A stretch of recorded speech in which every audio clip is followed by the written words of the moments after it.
Greetings, brothers and sisters.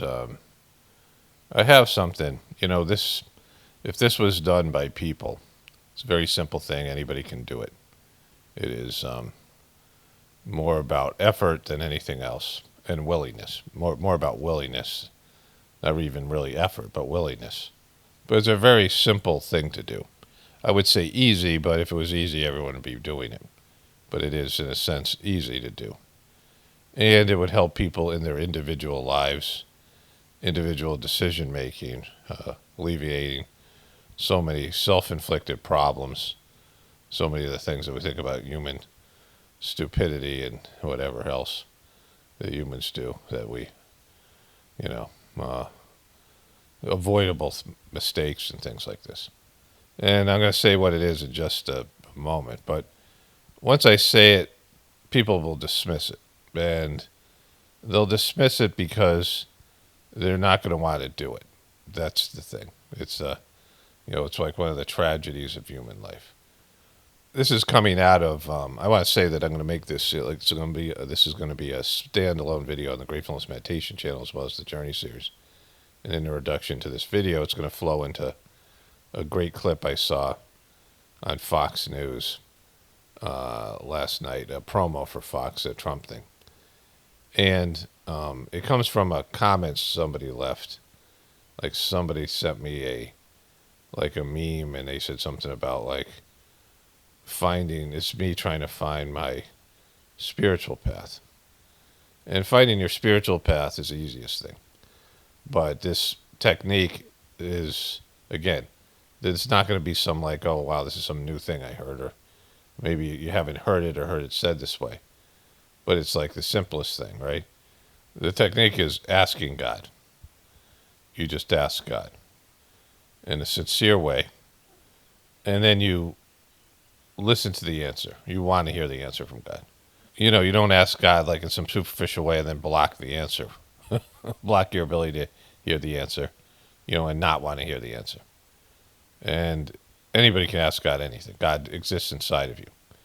And so you can ask God about anything. And you sincerely ask God. Like the best way to do it, the best way, and like this is in a way a praying, but it's something more than prayer. It's a communication. Like praying is asking God for something and hoping that God delivers. But this is actually communicating with God and asking God, the divinity within you, for an answer, and then waiting for the answer, and then also asking God for you to understand the answer. When you really want the answer, you really got to want it, and it's, then you'll bypass any of the issues you have with communicating with God, like your own personal grossness, your own ego, the inability to stop and not hear what God's saying because you can't settle down your mind. Your mind's out of control. You got too much distractions, too much. You close your eyes and there's just all this noise and there's all these things going on and you can't focus. I mean, just why people have trouble meditating and things like this. But you're asking God to help you, find a way to get the answer to you and help you, see the answer for what it is. And the best way to do this is like with tears in your eyes, being in a state of desperation when you're like completely lost and broken down and helpless, and you're begging God for some something, not even like for a specific thing. You just need help. Like you can't go on, and that's the best time to communicate to God, because you got nothing left. You're just wiped out. You're just assed out. Like you got nothing to. You're desperate.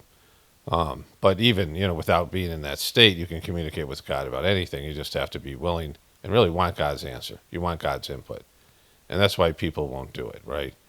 Because people don't want God's input. That's the fucking whole problem of humanity. People, again, I don't know how many people are going to say, "Oh, I'm going to try this." And I'll go into the technique more. Just things about it. But when you open a communication line to God, God's going to tell you things you don't want to hear, right? Most times people want to do something, right? Let's say, like just the example of this big, beautiful bill that's some kind of nightmare pre-apocalyptic bill that Trump is passing through. And, whatever's in there, there's multiple people that, it's a well-written, well-crafted bill that's probably written before Trump's presidency. Whatever the agenda is for the bill, like to turn America into a more controlled dystopian, rich, favoring the rich more than wealth and privilege more than it is now. All the things that the ChatGTP said to that girl. I made a video where the girl asked, put the whole bill in, and ChatGPT said this is some kind of dystopian nightmare scenario, legislation. And all the people who are involved in it, right? All the people who participated in creation of the bill, right? And, you could say something on the other side. All the people who knew Joe Biden was senile. They knew that he had some sort of dementia. Like all the people that were in power, all the media people, all the people that were, had influence over it. And they just made the willful choice to ignore and lie about it, right? And so these are just, you could cover any political issue. Like it's just at any particular time. Creating the atomic bomb, or stuff with AI. My wife just came in, and she was going out, and she said that the guy who created AI, the guy who was like the sort of inventor of AI, had said that he warned everybody to stop. Like we should stop. We should not do this. And of course they're going to do it, right? Like there's just no stopping. And you see it in people's lives, and you see it, maybe in your own situation after you've done the thing. And you're hell-bound to do something. You just want to do it. And everyone else knows it's a mistake. Everyone else knows you're being impulsive, or you're doing something that, is going to lead to ruin. And it's like, somebody in a relationship with a much younger like Bill Belichick dating that's, Bill Belichick's 70 years old, the football coach, and he's dating some girl that's like 25 or something. And everybody warning you, and everybody, she turns out to be a real nightmare. Of course, she has like weird, whatever it is. And you just want to do what you want to do. Your ego just wants to do what it wants to do. And so people don't ask God because they know what the answer is going to be. I mean, most time people would ask God when they're about to make a mistake.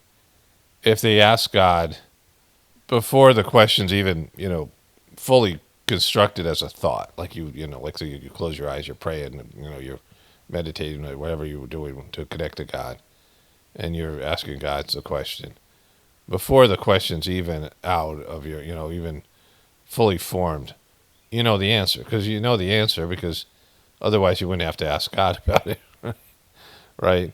Like the answer, you just don't want to hear it. And that's the problem with human beings. Their egos are doing things all the time that they know are wrong. And so they don't want to include God. And it's more than just their actions. It's more than just humanity's individual actions.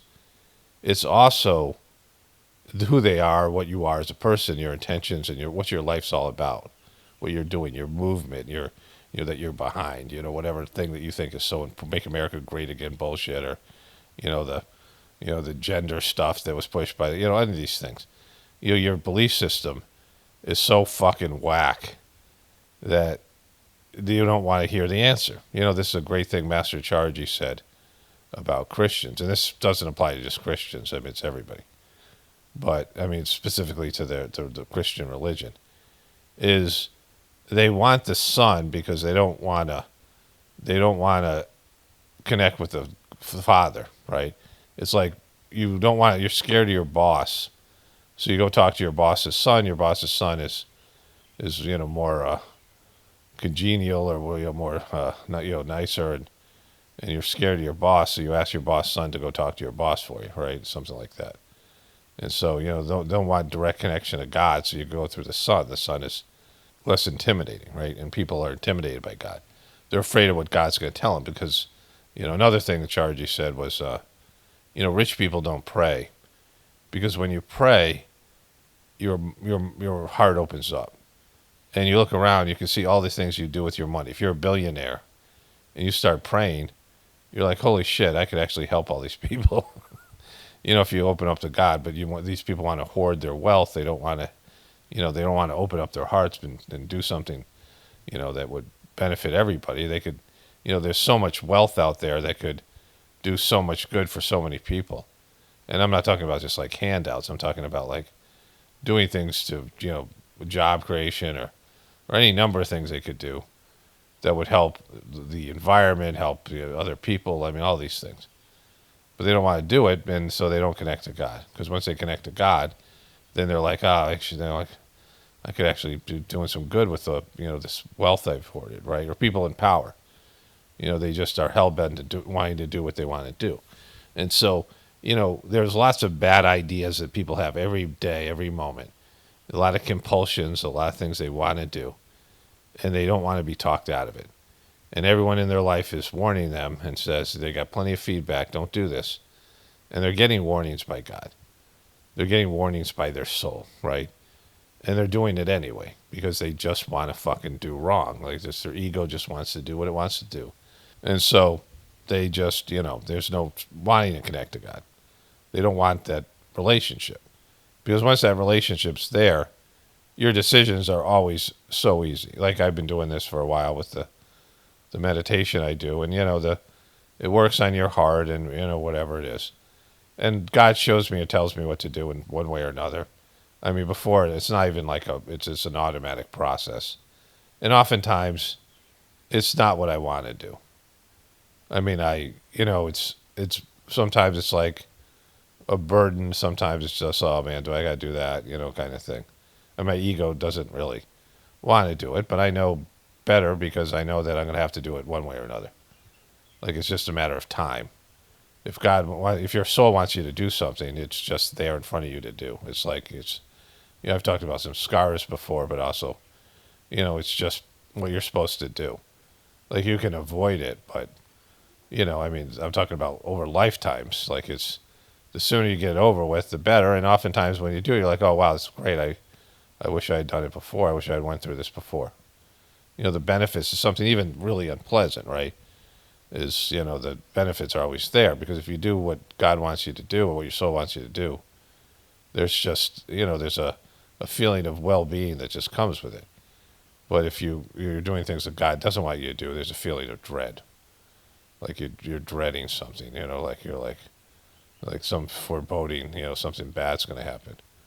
Because you're doing wrong. You're waiting for the consequences for your wrong action. You're alone too. You're doing it on your own. You're off the farm. You're doing it without God. You do things with God, and it goes great because God is there with you, and you're feeling you're on your soul's path, and so it's just it's a totally better feeling.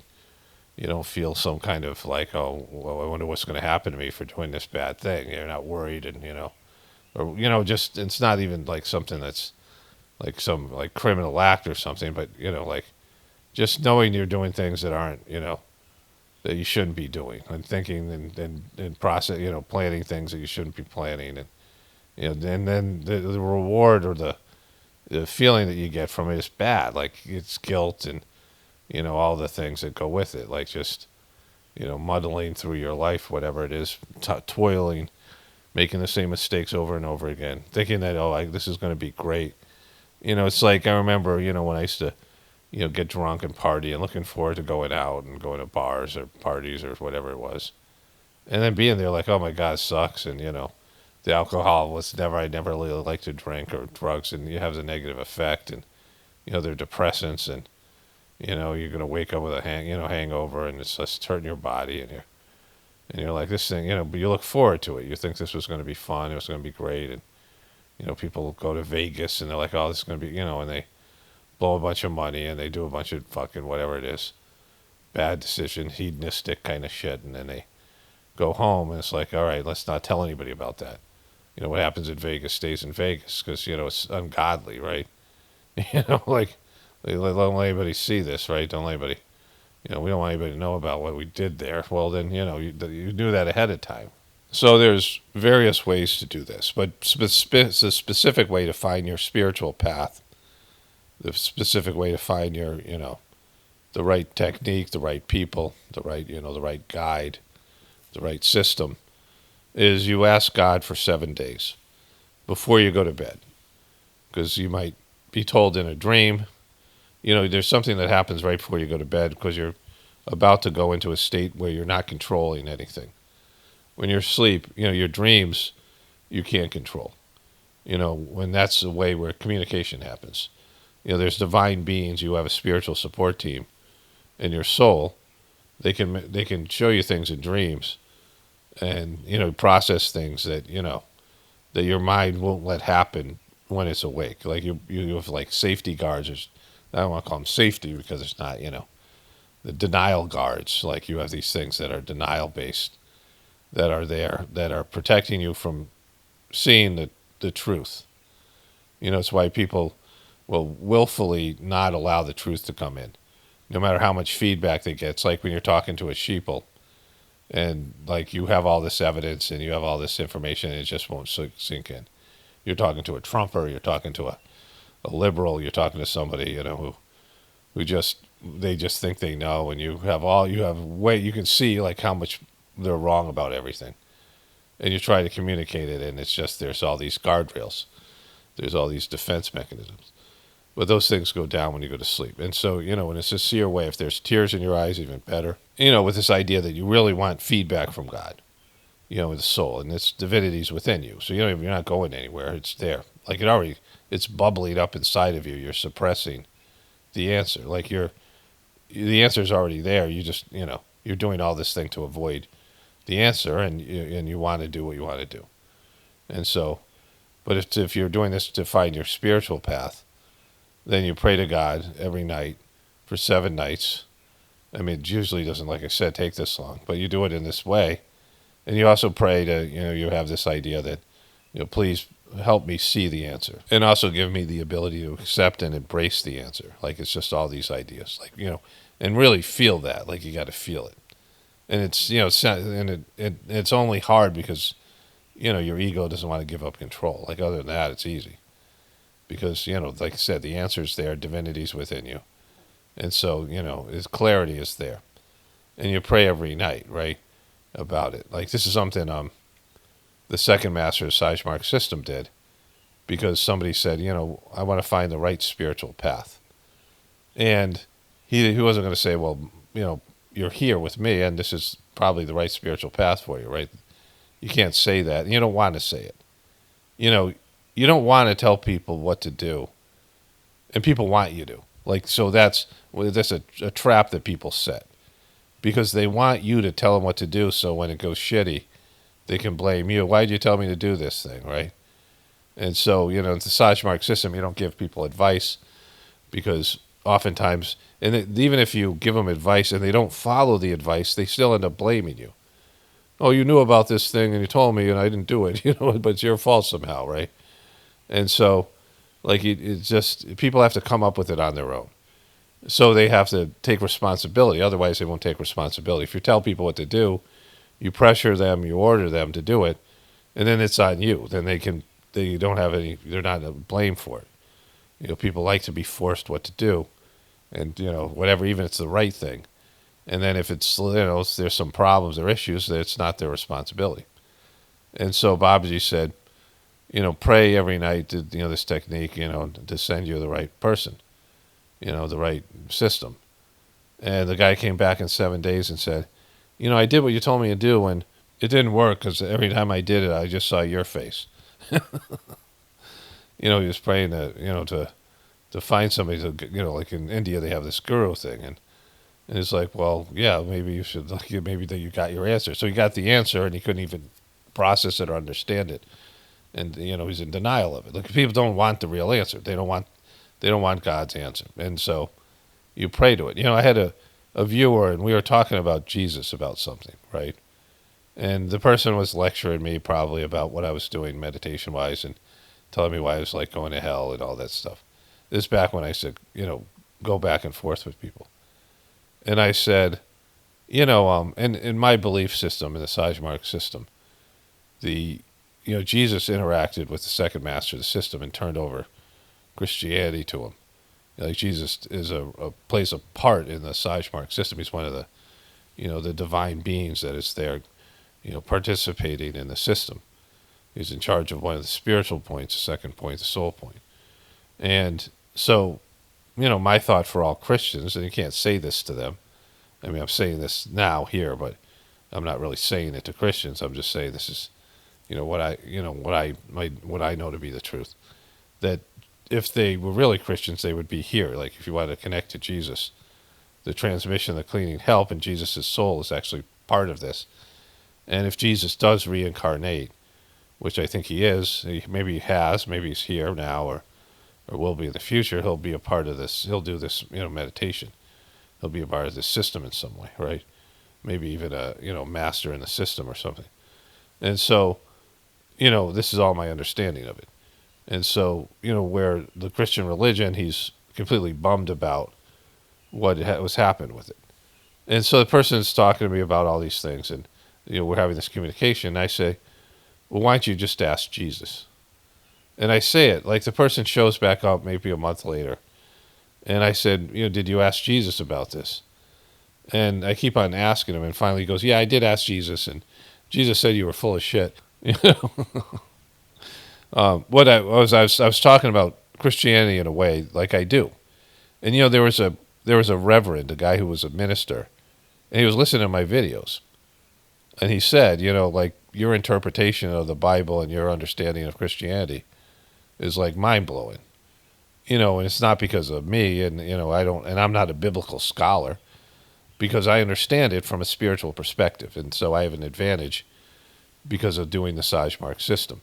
I mean, when I talk about Christianity, so many people know I'm speaking truth that it's hard for Christians to hear.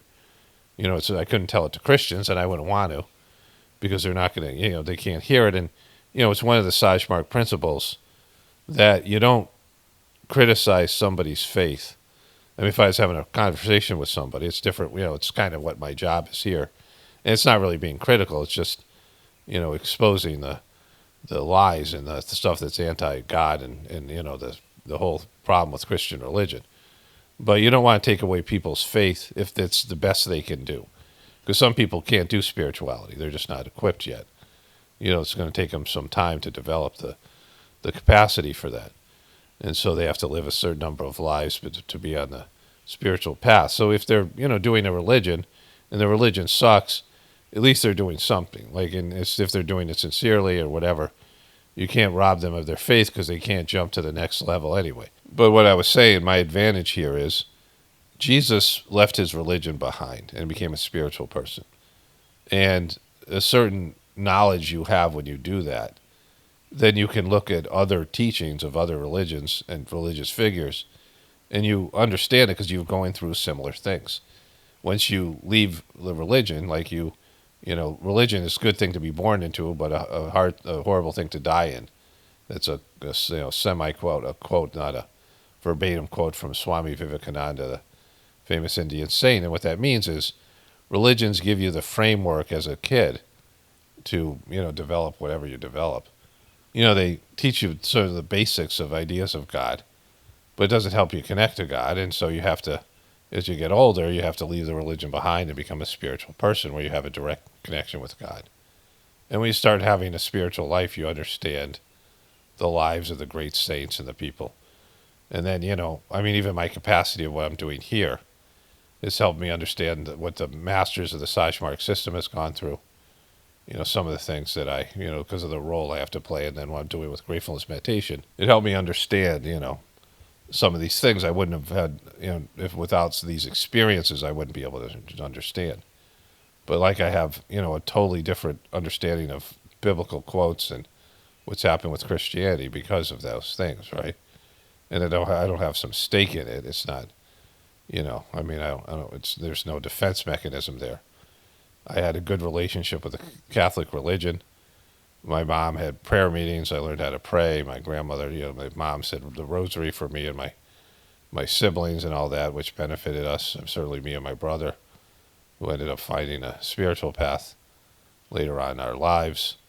And, there's these nuns that used to come over our house and prayer groups, and, people were, somewhat spiritual. My mom did these charismatic things, and, it helped, me in my journey. I mean, I went through a period where I Didn't think about God at all for the time I was like 14 to the time I was 28 for like 14 years or so. I thought about God a lot when I was a kid, and then didn't it? Just I was doing drugs and kind of being a punk or whatever it was, and all those things. But the answers are there, right? And so if you embrace the spiritual path, and then clarity starts to come in. Like if you do anything and practice it, you just get better at it. You open a line of communication with God.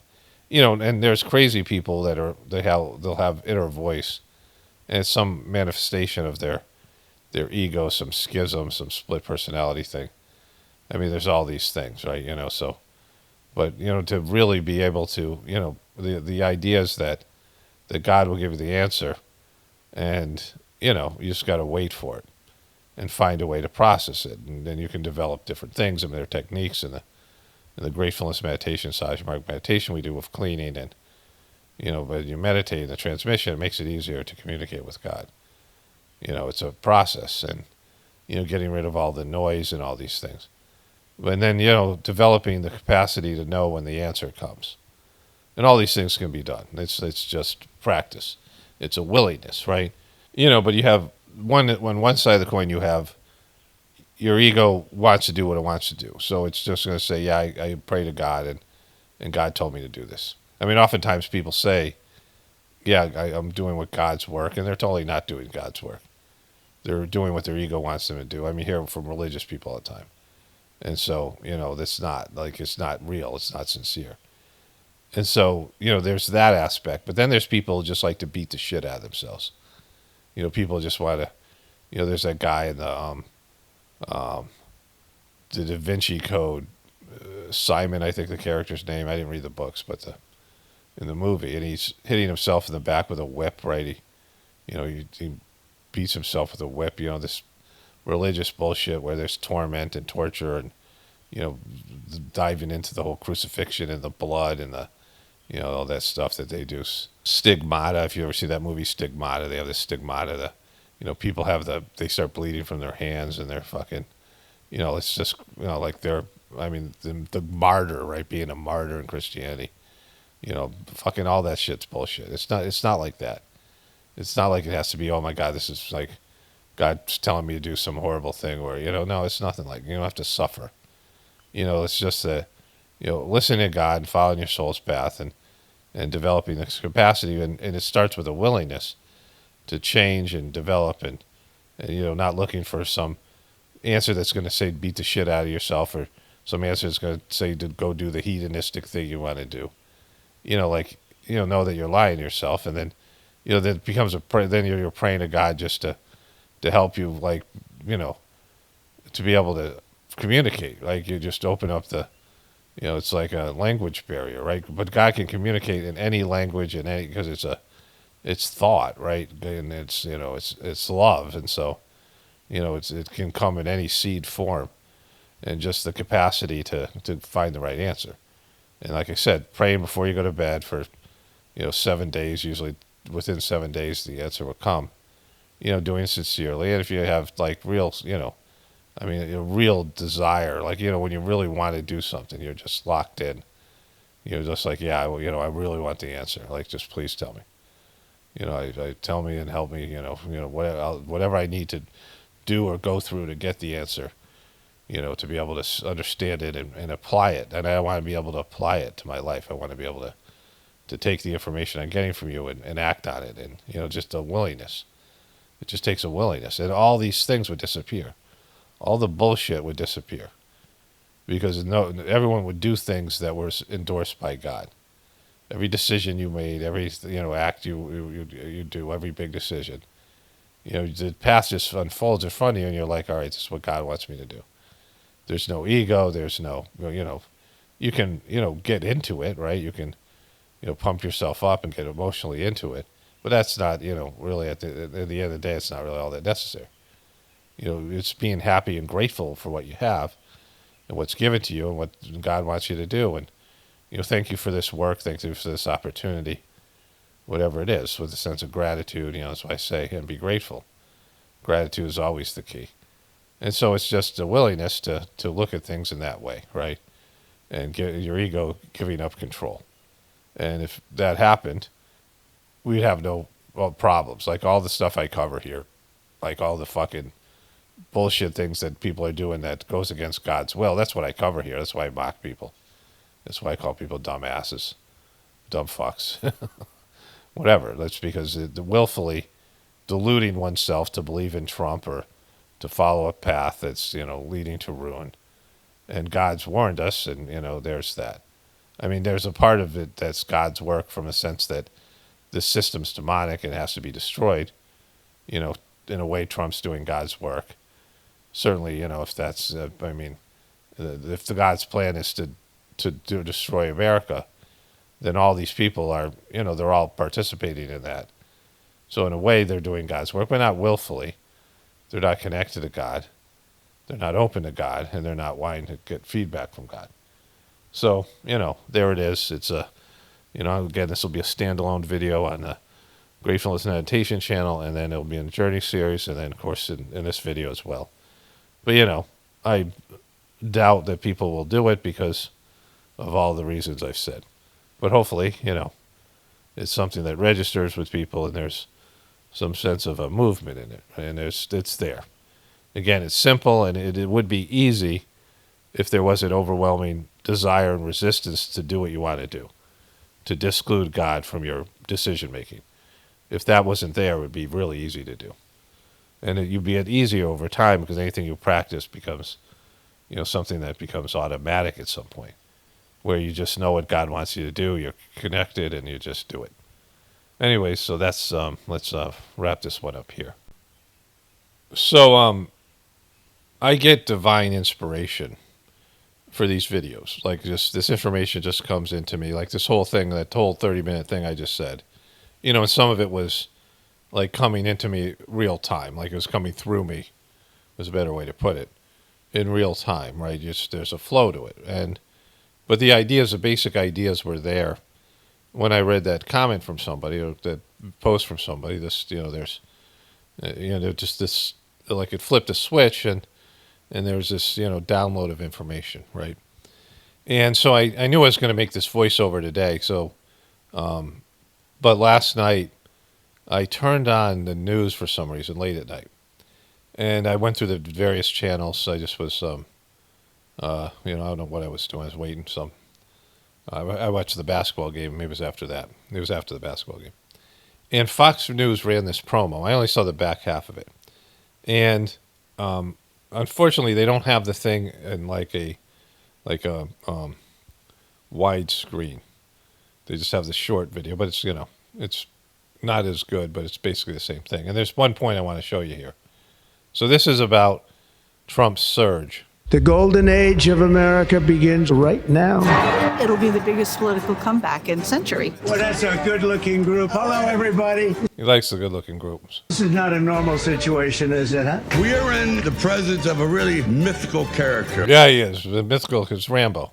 Doing 4 of these in one day is a little difficult. This doesn't get me to heaven, nothing will. Okay, so that's what I wanted to show you. I saw it started right before the Sylvester Stallone thing, which is great. But they're praying over him, right? They are all putting their hands on him. And you don't need to do that. That's fucking stupid. So you don't need to touch people. Like they're, what is God's prayers coming through your fucking hands? You're praying on an abstract level. So this idea that you have to lay hands on somebody, you can move energy with your hands. There's healing energy. There's people who can do Reiki. I mean, there's divine energy that comes through people. I'm not talking just about Reiki. Pranic healing is probably the best. My son took pranic healing classes. Prana is the more subtle energy. I think Reiki is something a little bit grosser, but still, people have it works. There's energetic healing, and you don't have to put your hands on somebody to pray for them. You can pray for someone right now. We all could pray for Trump right now, right? But that's not what I want to talk about. That's just the first piece. But him saying this, let's watch it again here. To get me to heaven, nothing will. If this won't get me to heaven, nothing will. So you're going to hell, bro? If anybody's going to hell, it's Trump, right? So, I've said over and over again, I believe Trump's doing God's work. And, maybe there's something inside of him that's, there's higher developed souls, and I'm not saying Trump is one, but his charisma and the way he motivates people, the gifts that he has to get his followers to his bullshit ability. He's a great bullshitter.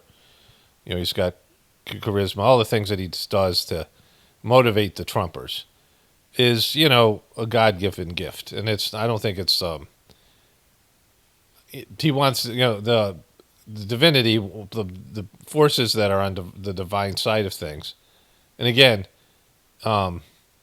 divinity always wins because it's a rigged system. Like the devil and demons, they can, freedom of choice is where they get their power from, right? When your ego, your ego can hijack a life, but your life is finite. You 80 years or whatever you got, and it takes you 40 years to become the asshole that you're supposed to become the demon you were supposed to become. Maybe 20 years to some people, but to really have power and leverage in the world, it's only a 40-year thing, 40-year reign. Even someone like Queen Elizabeth, who again, she's constrained by the firm and the powers that be that surround the royal throne. There's lots of things she's just basically told what to do. She got sworn in when she was, I don't know, 16, 17 or something like that as queen. And then she was queen for 60, 70 years. I mean, she died when she was 90, whatever it was, right? And that's, 70 years. Like, it's not that long a time when you look at the overall history. And so, demonic energy and the demonic side of things, the egotistical side of things, gets to own the earth for short periods of time, or gets to do bad shit and make bad decisions here, because that's part of it. Like there's a choice-based part of life, and people are going to make the wrong choices. People are going to lie, and people are going to cheat, and people are going to do shit, and it only hurts them. And it isn't like they're going to usurp God. I have these aliens called the Great Usurpers. God can't be usurped, so you can't take God's place. You can't, turn the universe on its axis. You can't make the universe in your image. You can, do it in small places. You can do it in limited time periods. You can manipulate those things, but lies always get exposed. So, divine forces are going to win out. And there's work that has to be done, sometimes destructive work. And there are forces here destroying America because it needs to be destroyed, destroying the global, whatever we have here system, because there needs to be something better that happens that this system is blocking us from achieving. So I talk about that quite a bit. And so Trump is doing God's work to whatever extent, but it isn't like he's doing God's work intentionally. He doesn't ask God, he's not thoughtful, first of all. To do God's work, you got to be knowledgeable. Trump is just random and impulsive and selfish. He's so fucking selfish, right? And so this is a great moment because, he's praying, but they're not really praying. And all these people are backing him. They can't see what the rest of us can see. That this is, all this stuff, it's unintentional divine work where they're not trying to destroy the system, or maybe they are, maybe they're not conscious of it. There are people who are conscious of it, who are seeing the need for it because the system is, can't provide for the promises. It can't promise, your promised lifestyle. It can't deliver on those promises. And so, the system has to be taken down. There has to be depopulation. There's no choice in the matter. It's a debt-based economic system. It has to, it's an illusionary demonic system that is based in lies and deception and debt. So, but anyways, this thing that he says, if this isn't going to get me to heaven, nothing will. You think this is going to absolve your fucking sins? Having these people put their fucking hands on your shoulder and you close your eyes and, God knows what he's thinking about when his eyes are closed, but it isn't God. A guy who he says his Bible's his favorite book, but he can't recite one Bible verse. He's not a religious person. I don't know if he believes in God or not, but he certainly doesn't, indicate it in any real way. If he has any sort of mental relationship with God, it's barely existent, right? if at all. Probably not at all. And so, I saw this moment. It's just him catering to these people because he's got to get the evangelical Christians on his side. And they think he's God's instrument. Some people think he's a reincarnation of Jesus. Like they have this idea that he's a divine agent. And he's only a divine agent to destroy the system. And they can't deal with it because they're religious people and they're not spiritual people. And they are, when you come to God with, if you come to God with, I don't know what you would call it, with conditions, you're not, like I said, there's only unconditional love. There's no conditional love. If you come to God with conditions and saying, God, I'll be with you, but you got to do this for me or that for me. And we all do that to whatever extent. God, I can't take this. I'll do whatever you want, but just don't make me do this or don't put me through that or, I don't want to be crucified, whatever it is, right? Well, it's limited. Like you're not really a devotee. You have to be someone where you're like 100% whatever God does and wants. You're not going to get mad at God. You're not going to blame God. You're just going to accept and be grateful. And it's a hard thing to do, but it's easy. It's simple. It's just the ego gets in the way because we have what we want and what we have our conditions. And so all these people, their conditions is that somehow Trump is going to make America great again and that he's backed by Jesus and God, and it's just not true. And so, so that, I had this voiceover to do in the beginning, and then this stuff came in. And then another thing came in from Elon, which is also interesting. And then this thing from Pete Hegseth. So let's show you those two things, and I got more to cover here. Doesn't get me to heaven, nothing will. Art of the Surge, the Donald Trump Comeback Season 2. Streaming now only on Fox Nation. Plus, it's how the surge started. How the surge started. Look, this bullshit thing. Like, the Christians who will not admit that this is WWE. And, a lot of this fucking, these riots and the National Guard shit, it looks totally WWE stuff. This is what Trump does. It's for dummies, right? It's for dumb fucks. So Started. Season 1 streaming now on Fox Nation. Okay, so there's that. So let's go to the Elon Musk tweet. Okay, so Elon Musk, when I woke up, this is what Twitter recommended to me. Super important. Please do this so people know the truth about what's happening. And somebody, Doge designer, posted this and Elon reposted it. So, like, this is how much he's caved in the last couple of days. A great solution for that, which is send them links to videos and information on the X platform. So if they say that, Trump loves Nazis, for example, like, well, actually, here's the whole speech where he categorically condemns Nazis. Wait a minute. He did a whole speech categorically condemning Nazis? Now, first of all, this is like a straw man argument. Now, I know there's people on various social media platforms, and once in a while, some pundit or somebody will call Trump a Nazi lover or Nazi, but it's very, it's very rare. I mean, the president of Israel says Trump has been the greatest friend to Israel in the White House, and Trump gave, Trump's like got an obsession with his daughter Ivanka, and he gave her away to a Jewish guy to marry, and he gave them $2 billion and looted money. Right? There was a thing on MSNBC last night where Stephanie Ruhle had some guy on, and he was like, "Well, the Biden administration, they really sold access."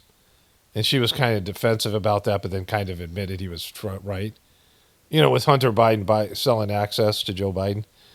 But they could never have monetized the presidency like Trump has, which we'll get into a moment, which I've said, right? Trump is just better at it. But here's Elon Musk, making this thing up, that Trump is, like, this isn't, there's things they say about Trump that isn't true. There's a lot of stupid shit out there. But this isn't one of them. Like, this isn't the prevalent thing, right? But here he is reposting this in a way that's supporting Trump, right? Like, just the obliviousness to what Trump's doing. and yet the Democrats keep claiming that he loves Nazis. Yeah, that almost never happens. And nobody really takes it seriously. But you know what did happen? Somebody who is a Trumper, an inside guy, said that Trump was in the Jeffrey Epstein files and said he'll, you do something drastic if the Epstein files was really the true Epstein files were released. I forget what it was. You double down on it, then release those posts. So either you're a lying piece of shit who gets vindictive like Trump and makes up shit. Saying Trump loves Nazis is a limited burn, a limited, whatever. Saying that he was in the Epstein files when he was in the Epstein files and he was with Jeffrey Epstein, and claiming that Trump is covering that up because Trump was supporting a pedophile and probably engaged in these behaviors himself. That's a pretty fucking severe charge from a guy like you, and much more damaging than a bunch of liberal media. I watch liberal media all the time, and I kind of have a faint recollection of them inferring Trump is a Nazi. Like, it's just, I don't even know if they use the word Nazi. They said about you when you did the Heil Hitler thing, you fuck. But you just came out and said the guy was Jeffrey Epstein files, and then you reversed that. So either he's in the files and you don't give a shit he's a pedo, and you knew all along, he didn't say anything until he fucking did, whatever he did that you didn't like, right? And so, this is what I'm talking about, right? It's conditional. Like all of a sudden Trump's great again. He's reposted some of Trump's stuff. A bunch of his stuff is his business. The people love this guy. Truthers do. Or they did before Trump, or Trumpers loved him. He's pushing for Neuralink, which is the ultimate in chipping people and enhanced chips, which is something that the truth community was firmly against. And especially the right-wing people were against that kind of shit, right? And, if chipping a person allows a blind person to see, or a crippled person to be able to use their legs or whatever, that would be wonderful. That's real advancement. But, this is not what I think it's going to be used for with him. And I'm going through his page looking for this thing. I missed it. So I scrolled down. I got a few more things. He reposts a shit ton of stuff with J.D. Vance posts. J.D. Vance posts a lot more on Twitter, where Trump uses his own social, his true social bullshit, right? But this is what I'm talking about. He's re-showing this clip about disinformation being talked about Trump. So either you lied about it being in Jeffrey Epstein files, or now before you were cool with it, and you were cool with it now. But for a brief moment when you were pissed at Trump, you were upset about it. That means you're a lying piece of shit, right? Even though he specifically said he condemns them in the strongest possible terms, they still perpetuate the fine people hoax. Yes. It's pretty insane. So for any given thing that somebody says, well, Trump is this or that, just send them the actual speech. That's the antidote. And if he denied he's in the Epstein files, anybody could say they're not a Nazi, but lie about it, right? Send them what he actually said. Thank you. And then the second part, X platform actually has that. So, it does. It does. So, that's the best way. That's the best way. Go to my platform. It's the best way. It is the best way. Go do it. That's the best way. So I got there was a Fetterman post that he reposted, but I'll get into in a moment. Totally Fetterman about the shit going on in L.A. And I want to get to Tulsi Gabbard saying there's some deep state stuff pushing for World War III. And then MSNBC's Morning Joe covering that. So these are all things that are coming. And I want to get to the Pete Hegseth being asked about Trump's plane is hilarious. That thing, right? But here, totally worth it. Elon Musk lost 25% of his fortune during his quest to gut the government. Tesla paid the price for its CEO's unprecedented side gig, slashing federal bureaucracy under Trump. It wasn't totally worth it. It was fucking not worth it at all, because you didn't do shit. It was a failure, and you lost your fucking money. And then there was this one. Tesla has by the far most advanced real-world AI. No one else is even close. Join us at Tesla. Elon Musk warned against the AI. He said, it's going to be... he gave a very stark warning, but now he's saying that he has more advanced AI than anybody. But this one, Elon Musk reposting the real Donald Trump. Gavin Newsom and Mayor Bass should apologize to the people of Los Angeles for absolutely horrible job that they have done. And this now includes the ongoing LA riots. These are not protesters. They are troublemakers and insurrectionists. Remember, no masks. What this is, he wants to have the Insurrection Act, which was something to go against the January 6th thing. And he wants to put these acts, these emergency power acts, and all these crisis acts in so he can get power grab. Trump does. And Elon Musk was just saying this guy should be impeached. And now he's reposting this bullshit, right? Which is obviously the riots are fake. The whole thing's fake. It's a left-right, stage thing. Things that they're both benefiting from. Trump is looking to impose martial law. The left's looking to promote Gavin Newsom and all these things. It's just, the whole thing looks fake as fuck. Let's go to Tulsi Gabbard here first. No, let's go to Pete Hegseth. And I'm showing you these things. I would show you them anyway, but they go along with this theme of what I talked about. When you open up to God as like God as a partner, and it's not really a partnership because God's right, and you're fumbling around trying to make decisions, right? Like God's right about everything, because God can't be wrong. Like God doesn't think, God doesn't choose, God has no choices. God has one choice is the right choice, right? Like the divine choice. There's no egotist. God doesn't have an ego, doesn't have a mind like we have, doesn't have the ability for, we have infinite amount of choices. With every situation we can do any number of different things, right? You can jump up and down, quack like a duck. You can, or meow like a cat, or you can get on all fours and bark like a dog. You can go fly a kite, right? You can say, you can just be like, blah, blah, blah, blah, blah, blah, blah, just gobbledygook. Somebody asks you a question, you could do any number of random sounds. You could give them a legitimate answer, or you could just do any ridiculous thing, right? It's infinite amount of possible choices that you can make. And so God helps you find the right choice. There's one right choice in every situation, and having the attitude that you want to do God's work. It's not just the choice, but it's your attitude of why you're doing the choice. Because sometimes it's almost like God will trick your ego, and not really, like you'll trick yourself to do the right thing. But you'll have to have other motivation because doing the right thing doesn't appeal to your ego. So your ego has to be almost like tricked to do the right thing.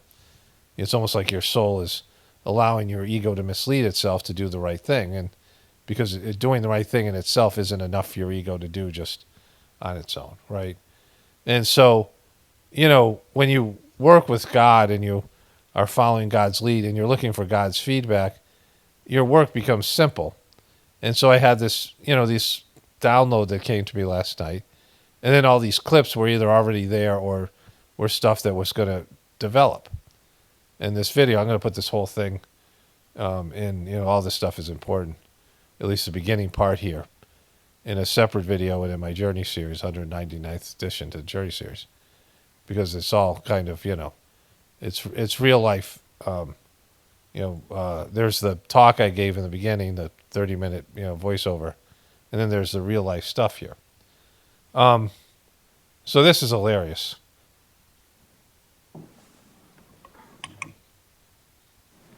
Senator Murphy, you're up. Thank you very much, Mr. Chairman. Thank you, Mr. Secretary, for being here today. I wanted to build on some of the questions. It's funny how they thank the person and they shit all over them. It's like, thank you for being here so I can shit all over you. Senator Schatz was asking just to try to build a fact predicate for some of the tough spending decisions we're going to have to make here. Just to confirm, I heard you say with respect to the gift of the plane from Qatar that we do not yet have a signed MOU with the government of Qatar. Is that right? Correct. We're in the process of working through that. So Trump was given a $400 million plane. And, I knew it was corrupt. And, I mean, we don't need all this information. But this guy's going to provide really key information that makes it even more fucked up. Like even more obvious that it's a complete scam, right? And did you also say we don't have a signed contract with the company that is going to do the work? Or did you say that we have a contract, you're just not willing to disclose the terms? The terms should not be disclosed of anything related to an aircraft of this type. So in 2018, when the contract was signed with Boeing to do the upgrades or the new contracts for Air Force One, the terms of that contract were disclosed. They were made public. In fact, it was the Trump administration that issued a press release giving the total as $3.9 billion. Are you saying this time around, even after you signed? So they are upgrading Air Force One, and it's going to cost $3.9 billion. Wait, let me see. Let's that part again. Make sure I got that right. That contract were disclosed. Yeah, let's see right here. Or the new contracts for Air Force One, the terms of that contract were disclosed. They were made public. In fact, it was the Trump administration that issued a press release giving the total as $3.9 billion. Are you saying this time around? Holy shit. $3.9 billion for his new Boeing Air Force One, and they won't tell you how much it's going to cost to retrofit this other plane, right? Some of that Boeing stuff is the planes themselves. But he's got a $400 million plane, and then they're going to upgrade it and put all this Air Force One bullshit in there.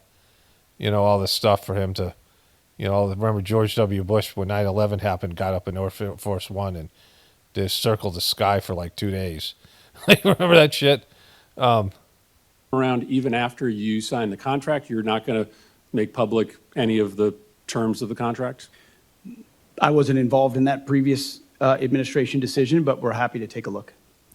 The Air Force testified before the House that that contract would likely deliver the new Air Force Ones by the 2028 timeframe.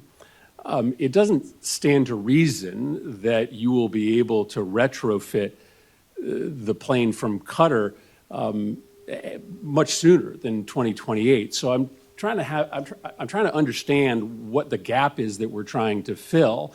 If this contract ends up being $500 million and the gap only ends up being 6 months, that doesn't sound like a wise investment for this committee to make. This is the part I heard. I didn't hear that first part. So this is how fucked this is. So Trump has been given this plane. He's going to get the plane. Then Air Force has to change it around and put all the shit that the president needs in Air Force One. So president has a plane now. Trump has a plane now. Then when he pulled up to all the other planes, he was like, oh my God, my plane sucks so much worse than these other guys' plane. Like, this is how fucking selfish prick Trump is. So Qatar gives him a fucking plane that's $400 million, that's 10 years old. It's kind of a, used for them. And he has this plane that he's saying $500 million to retrofit it. This guy just said, for them to make it into Air Force One, they have to redo this whole plane. And so, holy shit, right? Like this is supposed to be under Doge. And it might take years for them to do this. Like they got to get the plane and retrofit it. And so let's say it takes, like he said, all the way to 2028, which will be when the re-election's coming. And so Trump will have that plane as president for 6 months. Then it's going to go to his library, and Trump's going to have that plane for the rest of his life. So he's got a $400 million plane from Qatar, and then it's going to be retrofitted with whatever Air Force One stuff that he's going to have on there. And, of course, he'll take out some of the stuff because he won't, like the black box thing or whatever it is, right? But then he's going to be given this plane, for his own personal Trump plane. It'll be a Trump plane, and they're doing it through his stupid fucking library bullshit thing. Why does library need a fucking plane, right? So he's scamming the system. And it's going to be $900 billion-dollar plane he's going to be given. That's all, some of it's a gift and a buyout from a country, like a bribe, and some of it's fucking government taxpayer money. And then they'll be making 2 new Air Force Ones at a $3 billion fucking clip. And then you're going to roll out Doge and that shit? Like it just shows you, Pete Hegseth, he's just going along with this. They're all going along with this thing. Elon Musk and the rest of them. Like, why wouldn't Elon Musk call out his bullshit plane thing here? Senator, I would defer to the expertise of the Air Force as far as timing of modifications and when that would happen, but there's also been delay after delay after delay on the Boeing side, so I don't know that's a firm fixed date yet, unfortunately, can be counted on. So I was... Yeah, you know what? Fucking, you're lucky to have you have a private fucking jet. Like, you just want, Jesus Christ. He's got Air Force One. It's not good enough for him to have a private jet paid for. Those things cost so much money to for upkeep and things, like private jets and all that shit, airplanes. They have to go through all kinds of maintenance protocols. You can't have a thing. It's like when you are driving your car and there's something wrong with it, but you can, it's not going to break down like immediately, and you delay getting something new. You can't do that with a fucking plane, especially Air Force One. And so, there's all these, there's the staffing for that thing and the fuel and all the stuff. It costs the taxpayers like billions of dollars, apparently. I thought it was millions of dollars. So he can fly around, and he doesn't like his jets, so he's going to have Boeing make him a couple for $3 billion, and he's not even going to be president at that time. And then the other thing he's got now, fucking Jesus Christ, it's going to be his private one. This is the ultimate and the selfish prick, fucking arrogant, grifting shit that he's getting, and no one gives a shit. And that's the thing. I was watching this Stephanie Rule thing last night, and they were talking about how both Biden, they downplayed the Biden part, and Trump have sold the presidency. And they're saying people don't give a shit. And that's the truth. No one gives a shit.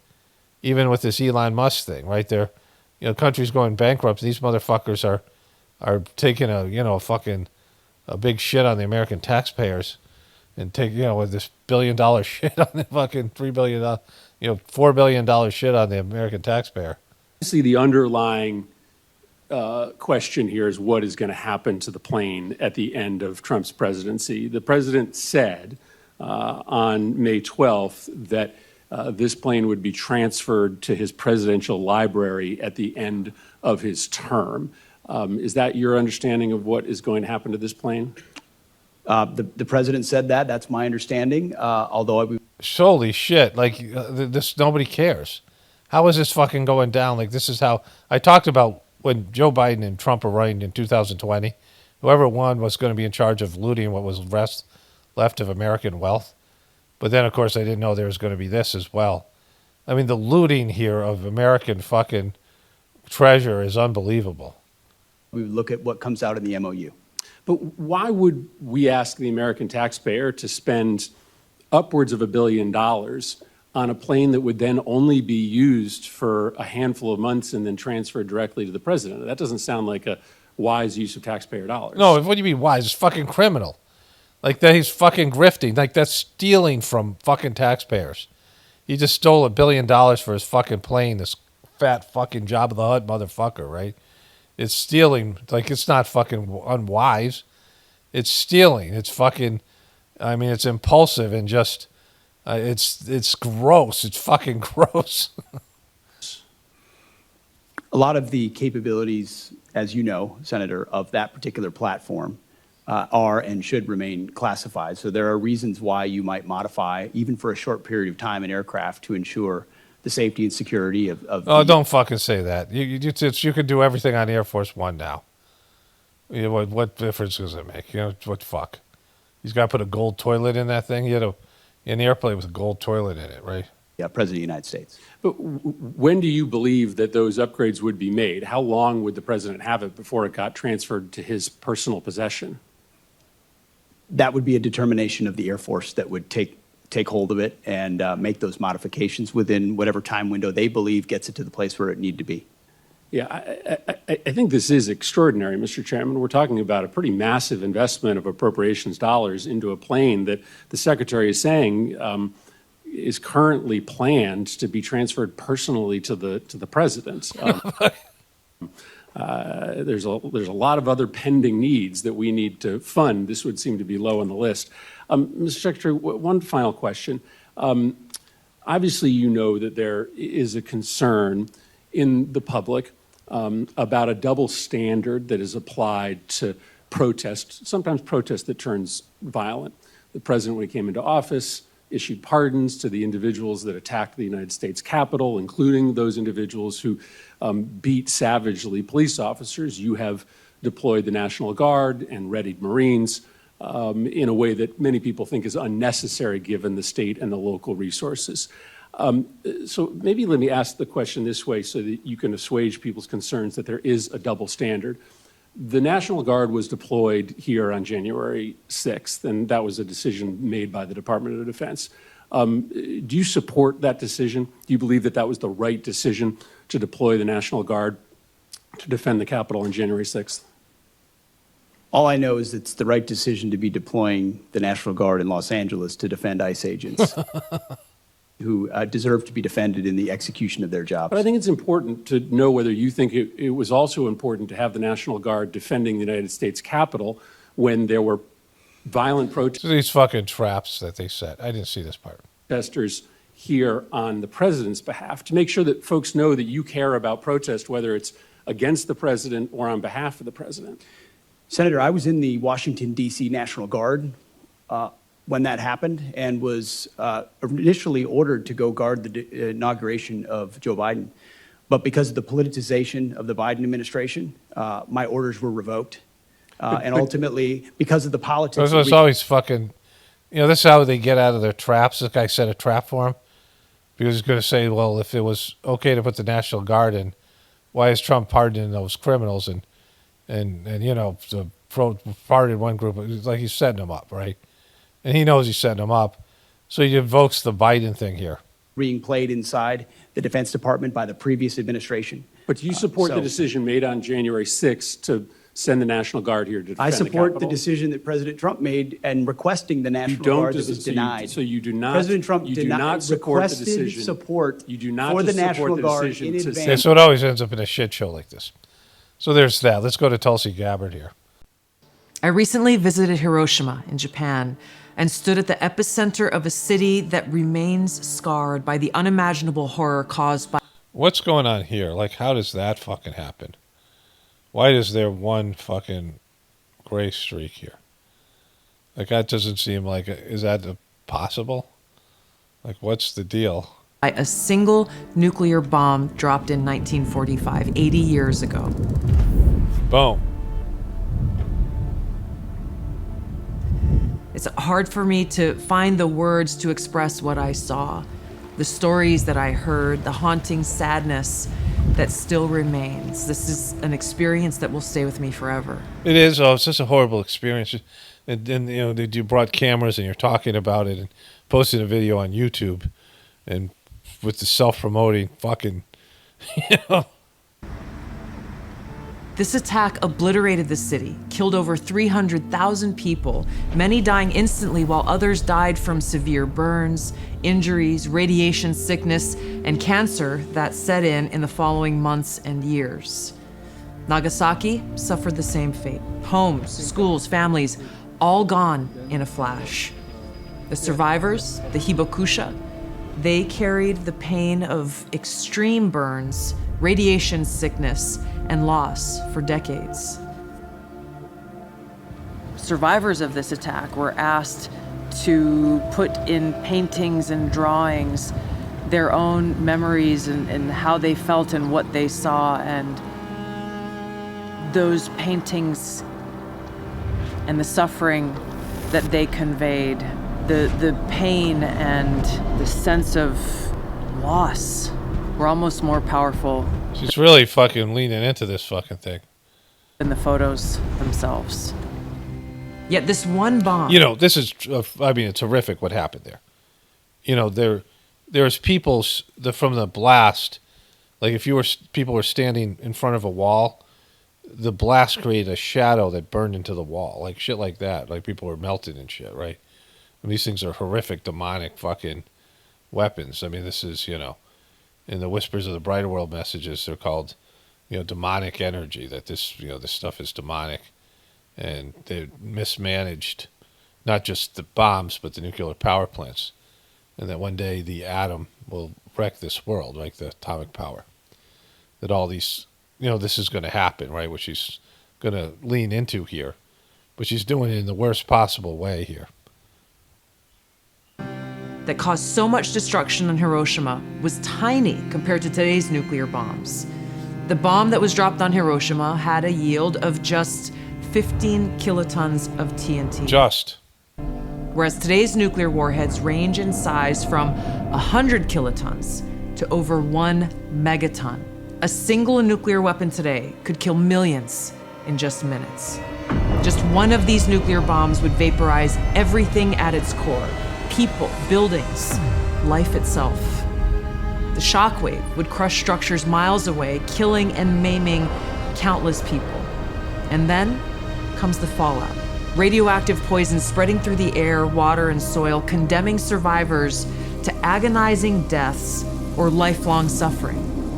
A nuclear winter could follow, with smoke and ash completely blocking the sun, plunging the world into darkness and cold, killing crops and starving billions. I'm glad she's doing this part, because this is, actually something that it talks about in the Whispers of the Brighter World messages.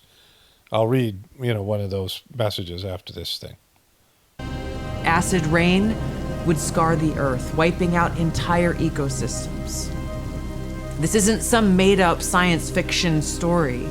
This is the reality of what's at stake, what we are facing now. Because as we stand here today, closer to the brink of nuclear annihilation than ever before, political elite and warmongers are carelessly fomenting fear and tensions between nuclear powers. Okay, so this is the bogus part.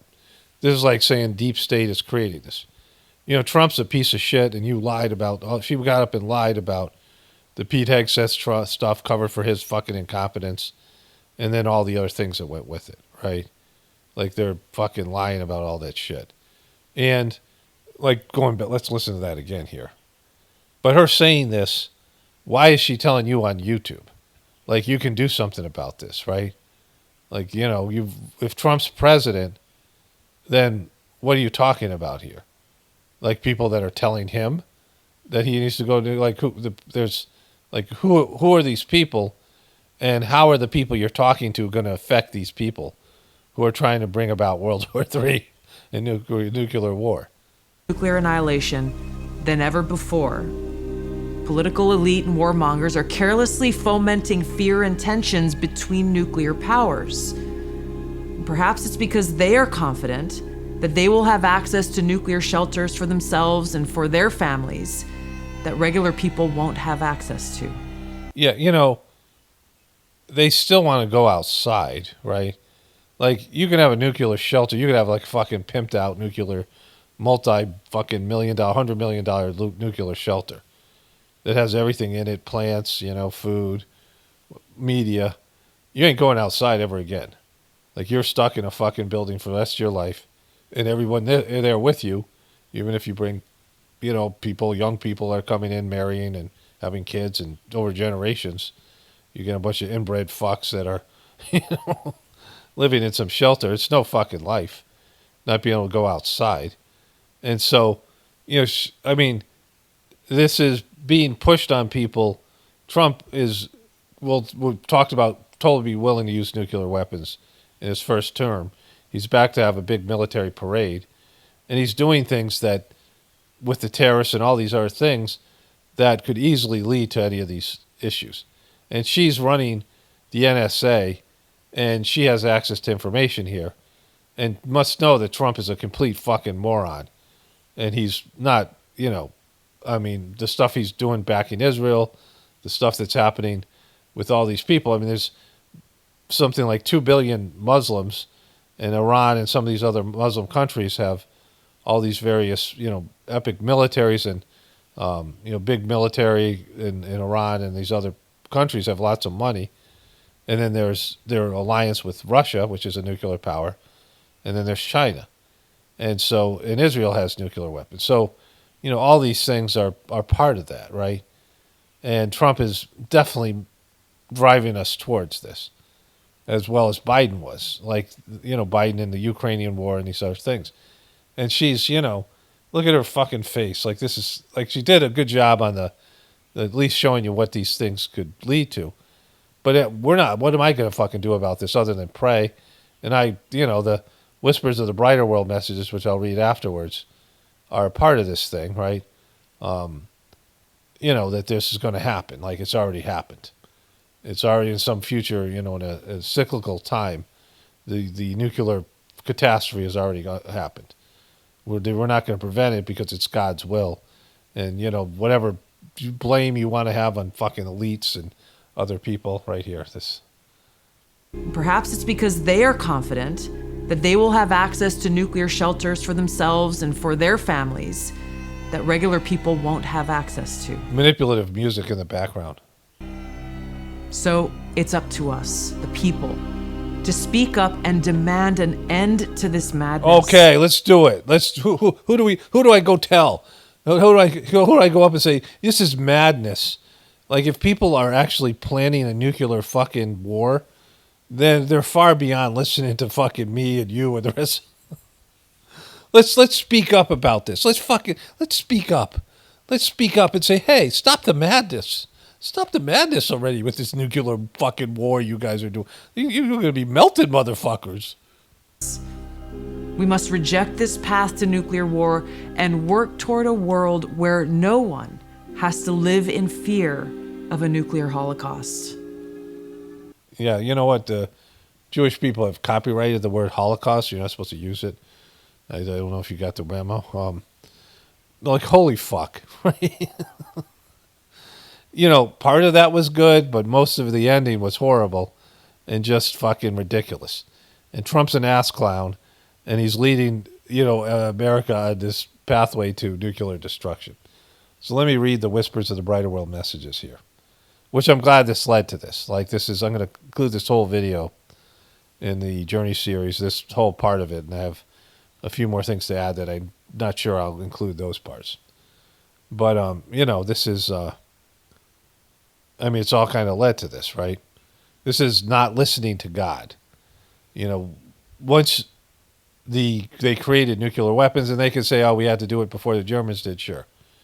You can always make up some bullshit. But, it's not true. It's not true. Like, it's not, you didn't have to make nuclear weapons, and we're clearly not prepared to use them. We're not mature enough to have them. And eventually they're going to be used. You build something that's going to be used. There's no weapon that's ever been built that people are like, we got it, but we're not going to use it. If you built it, you're going to use it, right? And, all the information, all the divine warnings, all the things that are out there didn't stop this. Look at her concern. Look at her she's so fucking concerned. Look how concerned. Look at my compassionate eyes here. I just want to stop nuclear war. I just want to do it. I just want to stop this nuclear war. It's just fucking stupid, right? Just, it's a lie. It's all a fucking lie. People are fucked up, and we have nuclear weapons and AI, fucking whatever we're building. We can't wait to destroy ourselves. We can't fucking wait to destroy ourselves. That's, we're self-destructive. Human beings are self-destructive. We see it in people's lives, people making choices. Not every single person, but every single person flirts with self-destruction. And I'm not talking about suicide. I'm talking about doing things to sabotage one's soul's path, doing things to sabotage one's spiritual evolution and their lives, right? Destroying their lives, cheating on their spouses, cheating, whatever it is, lying and cheating in their job and work, and, doing all these things that, alcohol, drugs, and, all these things are self-sabotaging. Let me show you this. I have a picture here of the betting line on Indiana and Oklahoma City, and that's part of this, and then I'll read the Whispers of the Brighter World. Okay, so I took a picture of this. I was watching get up for a brief period of time this morning. This show, I was eating breakfast. And here's the line. So the Oklahoma City Thunder, which is perceived to be the better team, the Pacers are up 2-1. So, but still the Thunder has showed like they have great defense in these things, right? They're coming in, they were 700 plus 700 or minus 700, right? So you're giving up, again, I don't bet. And I'm, when I did bet for a brief period of time and I knew it was bullshit, you bet times, there'd be a point spread. And so these are, the odds that you get, right? So you're minus, you're going to, what you'll recruit from your bet will be you're minus 550 entering game 3, and now current it dropped down to 240. But the difference, if you bet Indiana, you were plus 400, right? And that's, I don't know, the point spread or whatever. I don't know how that all works, right? But why wouldn't it be minus 550? Because the difference between 400 and 550, which is 150, and then 195 and 240, which is 45, right? 55, I'm sorry, is 45. That's the amount that there has to be some, middle ground where the house makes money, right? The odd differential here. Do you see that? Like if they're minus 550, they should be plus 550. But the house, this is, they have it working both ways. Do you understand that there's, like if it was an even bet, they would say, all right, if these guys are was minus 550 to win, and these guys have to be plus 550. But this is how gambling's rigged. It's always rigged in a way where they have more, they have this middle ground where they're winning, right? The middle ground between 550 and 400 and 240 and 195 is, substantial. So back when I bet, you would bet times, and the times was $5. And so you would bet 20 times, which would be $100 or whatever, 1,000 times. And you would lose $6. So if you won, you won 5, but if you lost, you won 6. I mean, if you lost, you had to pay out 6, right? So, the bookie just wanted half the people to bet on one team and half the people to bet on the other, and they would get that dollar. So if they got, 10,000 times in bets, they would make 10 grand just on that $1 because it's rigged against you. The gambling's always rigged against you, right? And this, it's you're betting to lose. The house has an unfair advantage. The odds are in the house favor. Any game that you play, except for counting cards, there's games of skill like poker, but that's usually played between, people. Not that the house doesn't. The house gets whatever percentage of the, the pot or whatever as a fee of like you have these these poker houses. There's a good movie about that. Some woman who had these celebrity poker players. It's kind of worth watching. I forget the name of it. Doesn't matter. Don't tell me. Don't care to know. You can look it up if you want. But the house always wins. There's gambling money. I lived in Las Vegas area, and they have a shit ton of money. The parks and everything. They're spilling over with money because people are just giving them free money, tourist dollars, and gambling dollars. In fact, they'll comp your room. They'll pay for these luxury rooms and your meals and comp your drinks and, because you're going to throw away fucking tens of thousands of millions of dollars in some cases, right? Big time gamblers and people who gamble a lot, they'll win and they'll always think big of their winnings. But if they add it all up, they realize they've lost a lot more than they've won because it's rigged. And so people are self-destructive. This is what I'm talking about. This is another way of being self-destructive. You work real hard to accumulate money, and you could use that money and give it to people who need it. Like if you're going to just throw it fucking away, find a good cause, find a charity, find somebody who needs money. I mean, there's all these people who are suffering that there's people out there that, if they just had a little bit more money, it would help them go over the top. Like they're just struggling. They're good people, hardworking people, families, They just need a little boost. They just need a little help. And instead of giving it to these fucking criminal gambling magnates, you could give it to these people. Or you could buy some piece of land and just let it be there for animals or something, right? Just whatever it is, that you could find a way to make the world a better place. But you just want to go there and fucking have the thrill of gambling. And it's self-destructive. You're going to feel like shit when you lose, right? That's the thing about gambling. You feel like shit. Because it's like a stupid thing to do. You're just throwing your fucking money away. Might as well just light it on fire, right? But you're giving it to scumbag fucking gambling people. That, if you learn how to count cards, they'll beat the shit out of you and make sure you have to wear disguises. Because, every place, every casino will have a picture of your face. If they catch you counting cards, they'll beat the shit out of you, even though it's not illegal to count cards. You've developed a strategy. It's just the odds are no longer in the house's favor.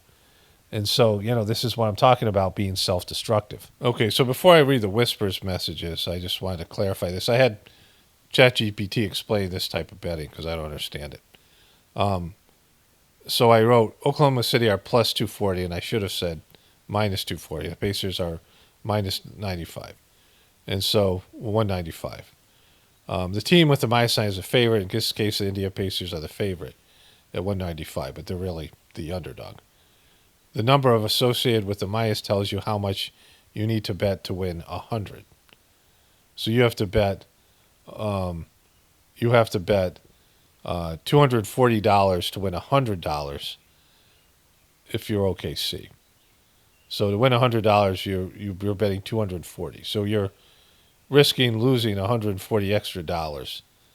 So that's, and then whatever, I don't know if that's a point spread based betting. And the number associated with the minus sign tells you how much you need to bet to win 100. So if you bet the Pacers at 195, you need to bet 195 plus profit. And so let me ask one more question here. Okay, so I asked him a follow-up question. So that's a straight bet. There's no point spread. So you bet for the Pacers to win, you bet $100 to win a possible 195, right? And so for the Oklahoma City Thunder, you'd bet $240 to win 100, and so the house would get $140. The differential is the house is getting $140 extra, and you're only getting 95 extra if you win, right? So there's a differential of $45, like I said earlier. The house has can make $45 on every bet. If one person bets $100 for Oklahoma City Thunder and another person bets $100 on the Pacers, the house would still get $45 from those two people. If you bet on both sides, the house would get, would make that much money. Let's say you bet $100 on each side, you just be giving them $45, right? And so that's how it's rigged. It's fucked you, either way. There's no point spread there. So you're thinking, all right, the Oklahoma City's going to win because they're the better team. So I'm going to make $100, but I'm risking a lot in case that doesn't pan out, right? And the odds has shrunk. The differential has shrunk because the Pacers just are up 2-1. And the odds are shrinking now a little bit. And so they're getting closer together. But either way, the house still wins, right? So you're betting to lose. You might win and someone else might lose, but you'll lose the next time and they'll win the next time. And so, but the thing is that people who gamble, oftentimes they're just always picking the wrong side. And there's some people who gamble and win a little bit more than they lose. That's a rarity. But the majority of people are losers. So they bet the wrong side time and time again, right? And so I worked with this Italian restaurant. There was a very Italian-looking waitress who was, she dated a bookie. And they lived together for like 10 years. And he went away during one of the Super Bowls with the Washington Redskins, now the Washington Commanders. And the Redskins crushed the other team. And she was taking bets, and everyone was betting Washington. Like, everybody knew Washington was so much better. And she kept on moving the line. So the more you move the line, and that shows you where the bets are. So, like, let's say Washington was giving 11 points, so they had to win by 11 or more points. She was moving the line. And she still wasn't getting bets on the other side. I think they played Denver or maybe it was Buffalo, one of those teams. And she couldn't move the line enough, and they ended up winning by like 48 points. It wasn't even close. And she lost 20 grand. Like they lost, the house lost. There was a little bookie thing. And she said that broke her and her boyfriend up because he went away during the Super Bowl, left her to deal with the bookie, which is a bullshit thing to do anyway. But either way, they weren't going to make it a 20-point game. Like that's, no matter how much they moved the line, people were not betting against the Redskins. They had a dominant team. They were clearly going to crush the other team. And once in a while you get something like that where they lose a lot of money. But, in the end, they still made, I'm sure if they looked over the years as a bookie, he did this as a job, right? And so, this was illegal betting back when it was illegal. Now, of course, it's legal everywhere. So anyways, this is, self-destructive behavior I was talking about. Another self-destructive behavior, this all stems from not asking God what you should do or not do, asking God for input and letting God guide you in making the right decision.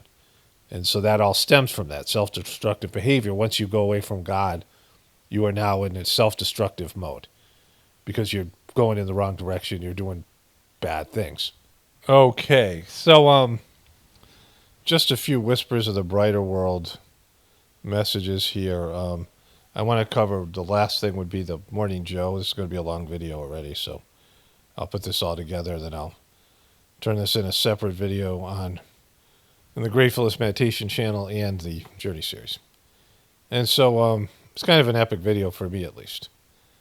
So there is this French woman. She's now dead, died in 2018. She delivered more of these channeled messages, mostly from the second master of the Sagemark system, but multiple other saints and higher developed souls, 20,000 messages or more, the most that have ever been delivered, these types of messages. And there's a short section on prophecies, and if you want to listen to all the prophecies, I have a video somewhere on this YouTube channel, I believe, called Whispers Prophecies, and I think it's public here, not on the member. And then I'm going to make a follow-up because there's a section called Prophecies in the first book. And I'm going to read 2 messages from that today. And then there's all these other messages, hundreds of them that have some sort of, prophecies about. They're not all like in terms of doomsday negative things, but they also talk about what's going to come next after that, which is a spiritual renaissance. So the idea is, this current system has to come down and then something else has to take its place. And so I want to read 2 of these messages today, just in terms of the nuclear war stuff. So, this woman was freaked out. She was a shut-in, someone who was had a, disability, like a back issue from a botched operation. And she couldn't really leave the house. And, she wasn't a truther, didn't know many of these things. And she was always in doubt of the legitimacy of the messages. She had, doubt in herself. There's a whole thing. And so these things freaked her out, but, she was told just to write them down. They don't have anything to do with you, and don't worry about it. And, and she could choose not to write them down, but this information wasn't for her, so why worry? And so let me read the first one here. This is from Friday, December 29, 2008 a.m. Nuclear power will ruin the world. This badly controlled power is demonic. One day, man will be overwhelmed by its power. Upheavals that will change the world will have their origin in it. It has a much wider implications than you could imagine, and which could contribute to stabilizing the balance of this planet. In this matter also, man plays with fire, without actually being aware of the detrimental consequences for humanity. A natural energy will replace all that is currently used and which are harmful to man. Human knowledge does not allow for its use for the time being. These secrets will be revealed to men of goodwill who will be looking for inspired scientific research. That energy will be non-polluting and not very expensive. Those with money power will not be content with it. Only the absolute necessity for survival of the world will prevail. This time is not going to happen tomorrow. The earth will go through great changes before getting into that. These prophecies do not concern you, he's saying that to the woman. You are undergoing the damaging effects of these insidious pollutions, which will lead to the world to collapsing. But you can neither stop time nor modify the system in place. Then protect yourself as well as possible from the harmful effects, and pray for your brothers of the future, Babaji. So I read that fairly recently, and I've read this recently as well. Here's the Wednesday, February 28th, 2001, 9 a.m. In a quarter of a century, so in February of 2026 or sometime around then, it's not an exact date. In a quarter of a century, the Earth will experience a major turbulence that will be the beginning of a cycle which Earthmen will find very difficult to go through. Fire will literally beat down on certain parts of the world, whereas torrents of rain will pour over others. Cataclysms will follow one another for many long years, keeping men frightened. Many will turn toward a supreme God, beseeching his forgiveness for more and more aberrant behaviors, as well for the maltreatment imposed on their nourishing mother, the earth. The failure to respect the elements will lead to the effects generating terror among the population of the end of this century. So that's the end of this century in 75 years. In future ages, the present layout of the continents will be shattered. Maps will need revising, yet the creatures inhabiting this planet will have more than enough to do in order to survive rather than dealing with those details. Atom, ATOM, will turn against mankind who will not have been able to harness it, and its lightning power will be devastating. The time for punishment for such a conceit will take place as hard as it can, and man, paying for his ancestors' glaring mistakes, will suffer without having any control over his situation. The transformation of this planet must go through all these cataclysms in order to be effectively completed. Babaji. So it kind of goes with what I was saying at the beginning of the video, in which, mistakes were made. Let me just check one thing here. So there's many whispers of White Bright World messages where he talks about ignoring warnings. And I found this one, which was really, I don't remember this message, but it's kind of profound. Wednesday, August 24, 2005, 10 a.m. My child, our bonds are timeless. They carry us through ages where our destinies are fulfilled. This is illustrated by the history of these messages, which will mark a long period of time in helping humanity in its tribulations. A century of wandering will be necessary to put it back into a salutary and decisive context for its evolution. As you can see, your perseverance in serving us and your efforts are not useless. Today's man, assailed from all sides and caught up in the web of information, does not devote the necessary time to what could serve as a springboard towards another level of consciousness. The elements will see to cleansing the situation by cutting it off, if necessary, from a consumer society that is aberrant and destructive beyond human imagination. Caught up in the whirl of life and comfort, they neglect essential values and enslave their bodies to an alleged easiness that hinders a natural balance. This has repercussions on all levels of being. In the current state of affairs, humans cannot backtrack. Only necessity will manage to do this. When and how, we cannot currently say. Many warning signs appear everywhere on Earth. Humans, being attentive to this phenomena, question themselves.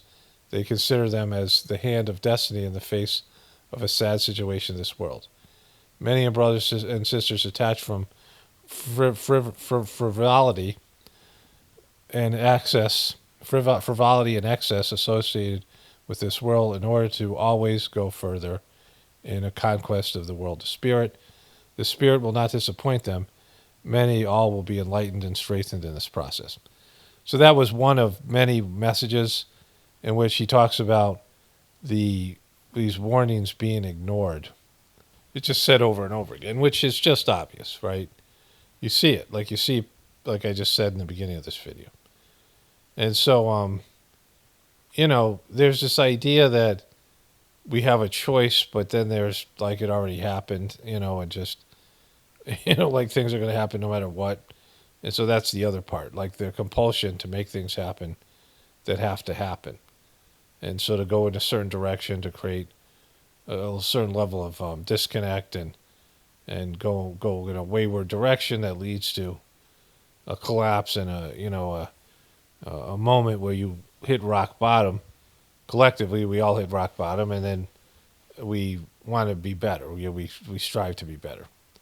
And you see that, that what happens to people when they've been addicted to something for, many, many years, and they hit rock bottom and they really want to change. And that's, it takes a lot to get people to change. It takes a level of desperation, these things. And so that's just all part of it. But it's just so easy. The problem with when you listen to God and you do the right thing, you don't see what happens when you make the other choices. The other choices that lead to disasters, it leads to, horrific, consequences. And so you don't really understand how lucky you have it. So that means you don't really get, the full, the magnitude, unless you see other people's lives and the choices they make, and you can kind of empathize with that and understand and feel what it would be like if you were in that situation. But, it's only when you make the mistakes and you realize, oh my God, I wish I had done this other thing. Like, you don't appreciate it. Doing the right thing, you don't understand it ends up being, it's so subtle. And like I said, it becomes simple and easy that you don't realize all the disasters and difficulties you could have created for yourself had you chose something else. Well, anyways, let me go to the piece with Morning Joe. It's just before the top of the hour. Director of National Intelligence Tulsi Gabbard posted a bleak video on social media warning of a nuclear holocaust. The 3-minute video includes imagery of atomic blasts and simulations of American cities and landmarks like the Golden Gate Bridge being destroyed. Gabbard blames the political elite for pushing the world's superpowers into a global war. This isn't some made-up science fiction story. This is the reality of what's at stake, what we are facing now. Because as we stand here today, closer to the brink of nuclear annihilation than ever before, political elite and warmongers are carelessly fomenting fear and tensions between nuclear powers. Perhaps it's because they are confident that they will have access to nuclear shelters for themselves and for their families that regular people won't have access to. Jonathan Lemire. Look at this fucking ghoul here. I mean, is he even is this some AI generated ghoul? Like, AI could do a better job, right? What's the backstory here?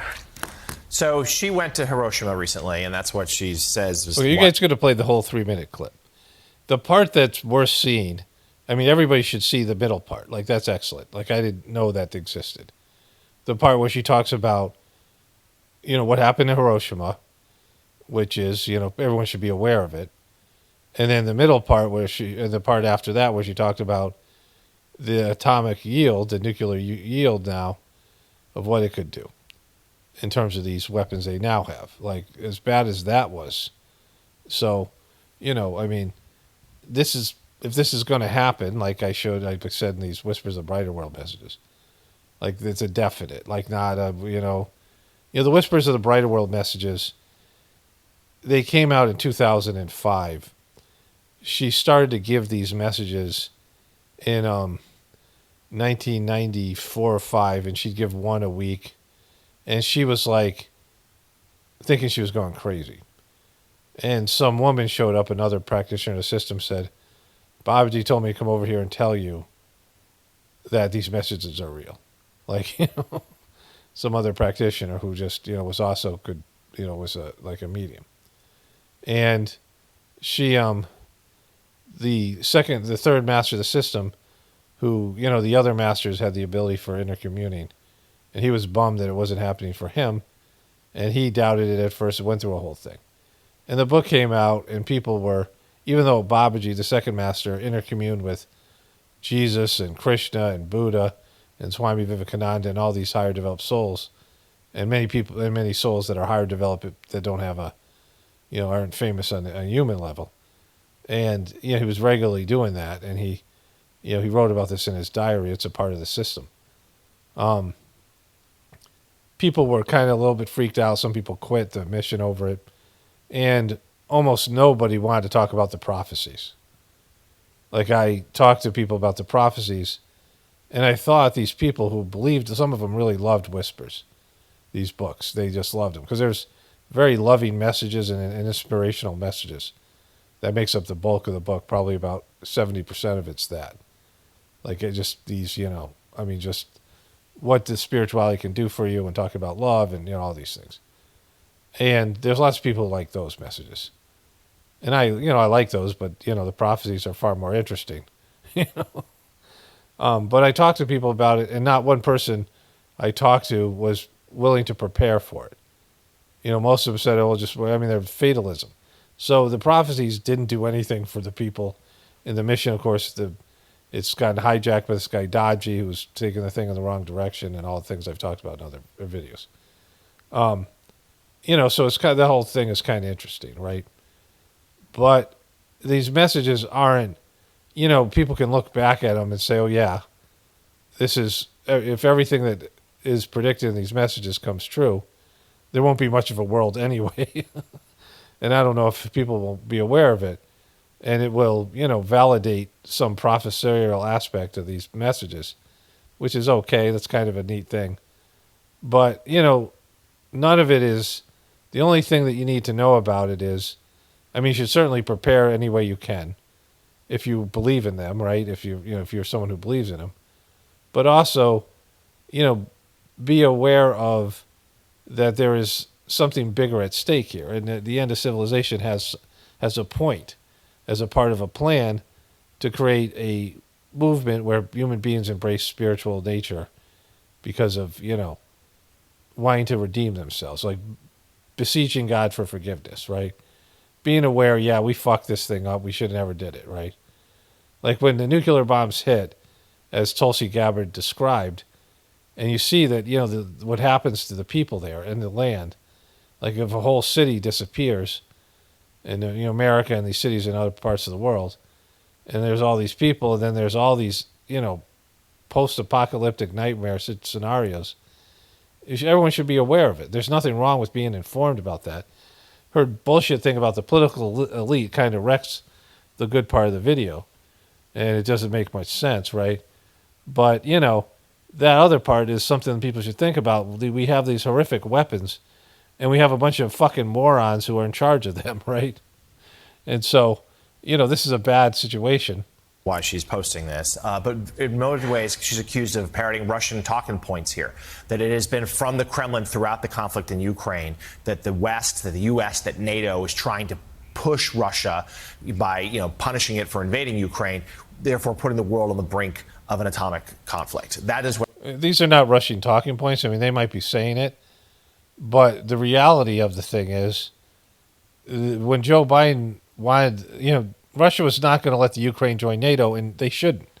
If I was in charge of Russia, and again, I would make a good leader, but you can't let the NATO be right on your border with a country that has a pretty good-sized military, because they would put nuclear missiles right on Russia's border. We didn't let them do that with Cuba. We didn't allow Russia to put missiles into Cuba. Remember that whole thing that happened with Kennedy, the Bay of Pigs, or whatever the fuck it was called, right? And so, you can't allow that to happen. So that was, Joe Biden knew it. And so they pushed Russia to invade the Ukraine. It was totally that. It was not Russia's fault, in terms of what happened there, like all the shit that we know about. And so...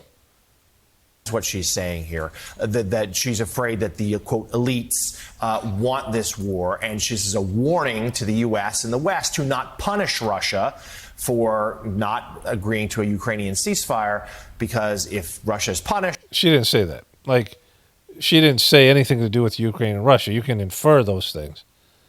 But, if this does push Russia into a war... First of all, you have to be honest that Joe Biden did a dick move, that everyone knew who knows about these politics, that Russia was going to invade the Ukraine because they couldn't let Ukraine be a part of NATO. And now that whole thing's fucked. And Russia's depleted, and that was part of it. This was the neocons. The neocons, whatever Biden's deal was, because the neocons were George W. Bush guys. These were all Republicans, the neoconservatives. And they were pro-war. They were really pro-Israel Zionists. and they were pro all those wars in the Middle East. And they were wrong about all that shit, and then they got discredited. You know, Dick Cheney and all those motherfuckers, like all of them. They made bank on the rebuilding. Dick Cheney got, $100 million from Halliburton, whatever it was, his former company, in dividends because they got these big contracts to rebuild Iraq, right? All that shit. They made bank, George H. Walker Bush and them guys. The $9 million they took from the Pentagon the day before 9/11, right? All that stuff. There was all those things. But they were wrong about all that shit. There was no weapons of mass destruction in Iraq. They destroyed that country. The Afghanistan debacle. Afghanistan is much worse off now. The Taliban have been emboldened by American training. They left the weapons and this stuff there, all that stuff. And so those wars were a disaster. And they proved to, the stuff they did with Libya. I mean, each place is a disaster. It's much worse than it was. Neocons got it wrong. Other than creating wars for the military-industrial complex and distract from the economic collapse, those wars were basically a complete failure. And they were out. Like, all those guys were out. John Bolton, he got blown out by Trump like he was he was one of the worst neocons. But the Bidens put all these neocons in, even though they were Republicans, and they all agreed that the Ukraine was something worth looting money laundering through, right? Because that's what happened. And so that war was created by us and, pressuring Russia. And, they thought they could beat Russia by, getting bogged down in a war in Ukraine like Afghanistan. Russia got bogged down in a war in Afghanistan, and it broke them financially. And they were able to, do that stuff with East Germany, to bring down that wall bullshit, with Reagan. And they thought they could do it again, and they failed. And Russia has, they have gone through shit like this before, and they are, they're not going to be broken by this. And now they're strengthened. America, a lot of our missiles, a lot of our equipment has been used by the Ukrainians and, all that stuff. And so, if you don't acknowledge the truth, then there's an issue. The other part to this is that she's talking about avoiding nuclear war, and that's a good thing. And that used to be a Democratic thing, right? It's a Republican now. They might have to lash out, and we may head up towards the apocalypse. Senator John Kennedy, a Republican, said yesterday when shown this video that he thinks that Gabbard should, quote, change her meds, Katty K. So she's getting some pushback from... Yeah, that's not, the end part is stupid, but the rest is legitimate. We're on the cusp of fucking World War III. I mean, we have an economic fucking war with China right now, and there's all that shit to do with that. We got an unstable president, which you guys already admit to. And then we have, what's ever going on with Russia and the Ukraine. And then we have the Israel thing. And it's everything's very, we're very close to World War III. There's multiple pathways. Let's see what Katty K has to say. Republicans, members of her own party, well, she was a Democrat, but members of the Trump, those who are... That's so funny, Katty. Change your meds. Oh, that's so great. What a great joke. I think you should change your meds. You pharmaceutical taking motherfucker, right? Normally supportive of the Trump administration. And beyond these guys are all on meds. They're all they're on psychological meds. They're taking Adderall. I mean, they're all like fucking drug addicts and they don't sleep at night. I mean, the politicians, the media, most of them are taking some kind of fucking bullshit. They're big into pharmaceuticals, and they sponsors are pharmaceutical companies. A lot of these people, they're just so miserable in their lives and their jobs. They're so disconnected from everything, lonely and depressed. These things, they're on these medications. That's why they come off like zombies, right? The obvious Kremlin sort of shadow here, it's just plain weird. Yeah, it's pretty weird and very ominous. It went out to 3.5 million followers. I mean, I think I would add, is this the best use of the DNI's time? Yeah. This very well produced. I mean, we do television. This is like a kind of mini documentary. But there's something about this kind of anti-elite. We heard it in the attacks on top universities.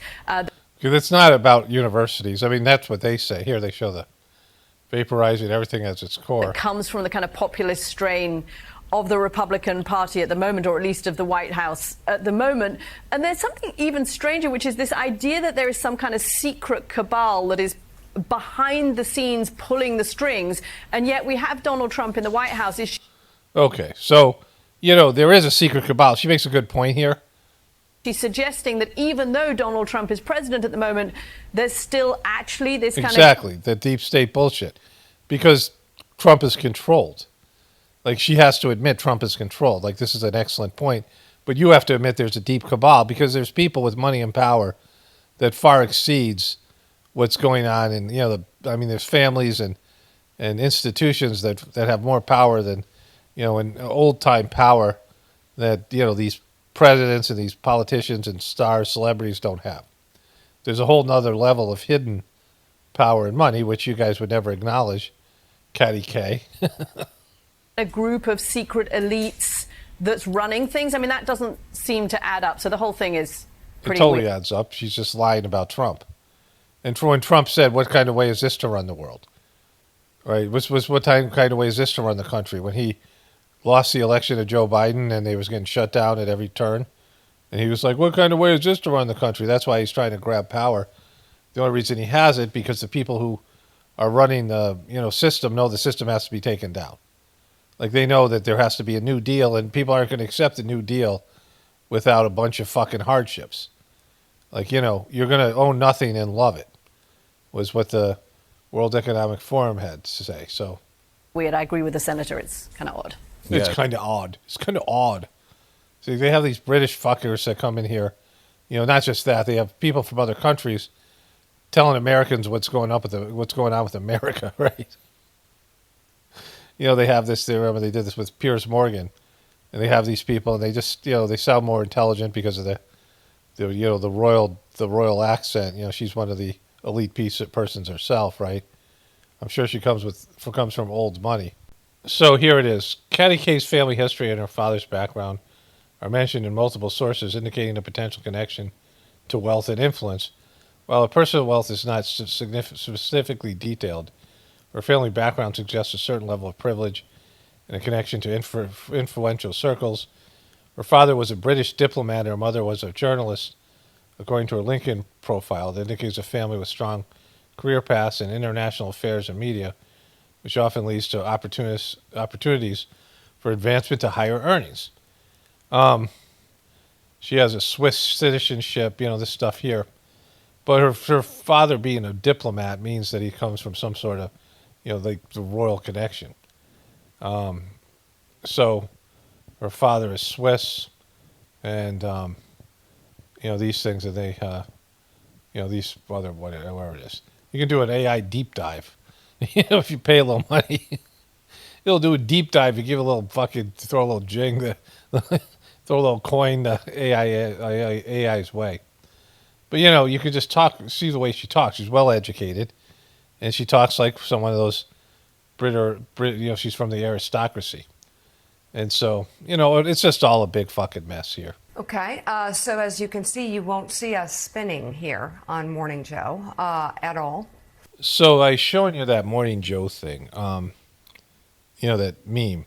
That's right after Joe Scarborough kind of rips Joe Biden's debate performance. And they had, they were taint liquors for Joe Biden. There's the Trump taint liquors. And it was bad. Like, it was so greasy. They were the worst, the Morning Joe people. And then she says, you see we're not spinning, but, there's that other meme where, I'm not going to show you that one, where she talks about, Donald Trump thinks it's his job to tell you what to think, and that's our job, that quote. But, these people, she comes from the Brzezinski family. Zabrinski was this, I don't know if I think they might be Polish, I'm not sure what it is. Eastern European, think tank geniuses that created the CFO, Council on Foreign Relations. And they're big into this, they're part of this elite. They're the academic elite, although, Mika and Morning Joe, Joe Scarborough have quite a bit of money from their show. They get paid $8 million a year. They're not, elite, but they're wealthy people. They have some power and influence on their show. And, Catty K comes from this aristocracy, aristocrat type situation. These people are all, Kamala Harris is academic elite. Both of her parents were professors at universities, liberal universities. And so they have this, there's these different levels of elitism and people with money or people with culture. You go talk to these people and they're real arrogant and they're condescending and they pull these experts on like they show you something. They're like, Katty K, tell us what it's all about. Mike Barnacle, he's a reporter from one of those Boston newspapers, kind of famous. Tell us what it's all about. And they're like these authority figures that come in and they're shills for the controlling system, and maybe they believe it, maybe they don't, doesn't matter. But at some level they know they're lying, right? Pete Hegseth, a moral degenerate, cheated on his wives, cheated with his wife, impregnated a coworker, and then got accused of sexual assault, was showing up to work, breathing out alcohol, drunk. Just a piece of shit. His mom wrote a letter when he was going through a divorce talking about what a piece of shit he was. Then he said he found God, and then he comes out and he lies about all this other bullshit, right? He just lies about all these things. I just saw another piece where the woman was grilling him on all these expenditures. It's costing $40 million for the parade, another $400+ million to refit Trump's airplane. The military parade was 40, and these other things are costing $1 billion for this stuff, like the bombing of Yemen that was a failure, some of these other things, right? And they have to allocate monies from other programs to do these things.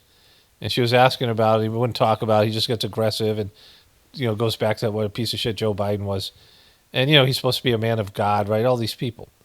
And it goes to what I was talking about. This is why I included all these things for people watching the Journey series or watching this on Gratefulness Meditation. And it's kind of what I was saying in the beginning of the, the introduction of this video about that there's a simple thing you can do. And when you start including God's life, you start including God's opinion, your relationship with God, a dialogue with God, God telling you what to do, whatever you want to look at it, and you refine that. It gets refined over time. And the Sajmark system is wonderful at doing that. And, it's something where you plug away. Sometimes the meditations just seem like they're restless. Like, why the fuck am I going through this? And the meditations don't feel good, and they're, difficult. And sometimes it's just boring, and sometimes it's uncomfortable physically. Sometimes it's all those above. Sometimes, like, you're meditating for an hour, and you look at your watch, and it's only been a minute, and you're like, oh, my God, I got to go through another 59 minutes. Some of the meditations are blissful, but, oftentimes there's no real concrete idea of what's happening, but your heart is being worked on and you're developing these capacities. And then there's just this natural flow that develops over time. And again, it's something that anybody who works at it can get some kind of results where they're, it just has to wear away at it. I mean, depending on your, what you like when you come into the circumstance. But there'll be some way that you'll have a way of communicating with God. I mean, you could always communicate with God. It's really what I'm talking about is receiving, right? This is not about, like, people pray and ask God for things all the time. God knows what you're all about, what you want, right? But what does God need from you? What can you do for God? It's a one-way communication system where people pray and ask God for stuff, and then they don't listen. They don't get the feedback. People think God is there for them, but what is your role in it? What are you doing for God? And really, it's doing work for God, being in service of God is the highest thing. It's the most the most advanced thing. Regardless of how smart you are, what work you do, when you work for God, it is beyond all these other things. All these other things are temporary and they're bound to the planet. Whatever greatness you achieved is bound to a physical reality, where working for God is infinite, and it's part of being a part of the divine plan, and it's what everyone's created for, to whatever capacity. We all have a role to play, and that role changes as we evolve and we move forward. And so this listening to God is like, it just takes a willingness. And you see these fucking people, they're just like rearranging reality, go out and spit this fucking ridiculous, toxic fucking ghoul stuff out of their ghoul holes. It's just, it's an abomination, right? It's grotesque, right? It's fucking grotesque.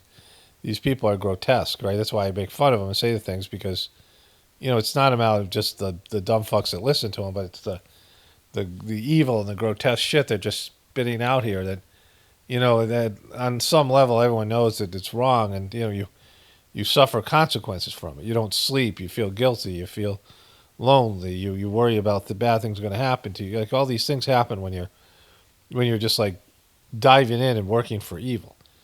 And Trump is a worthless piece of shit, but the other side is just as bad in the other direction, and they're all running away from the warnings that are there for everyone to see. And we're walking right into this. We're walking right over the cliff, right? We're racing over the cliff in our self-destructive nature. It's just there. And like I said, it just takes a little bit of effort, but I know why people aren't going to do it. Like I've been through this. I'm supposed to say these things. I was saying earlier that this stuff comes through me. You read a comment or I see something, and I have all these, information that comes through me.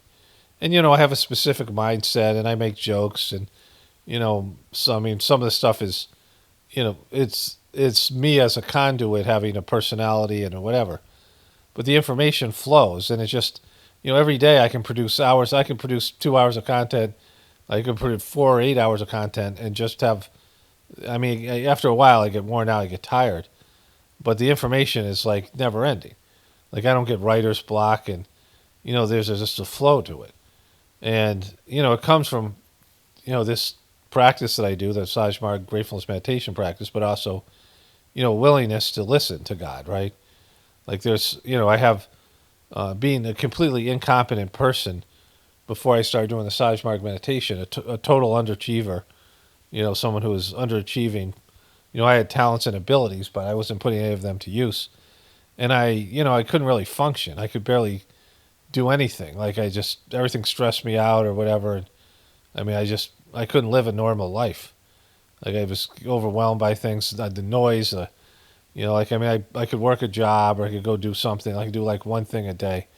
But there are things that would just make me feel like wiped out. And I was physically strong. I was an athlete, and, I was drinking alcohol and using drugs at times, and, just whatever I was doing. But, there was social situations and, things that would just bum me out, would zap me. And I couldn't sustain relationships. I couldn't hold jobs. I couldn't get through college. All these things. And so I was well aware that I wasn't able to do it on my own. And then, with the Sajmarg system, I've been able to accomplish all kinds of things and endure all kinds of things that I couldn't have done before.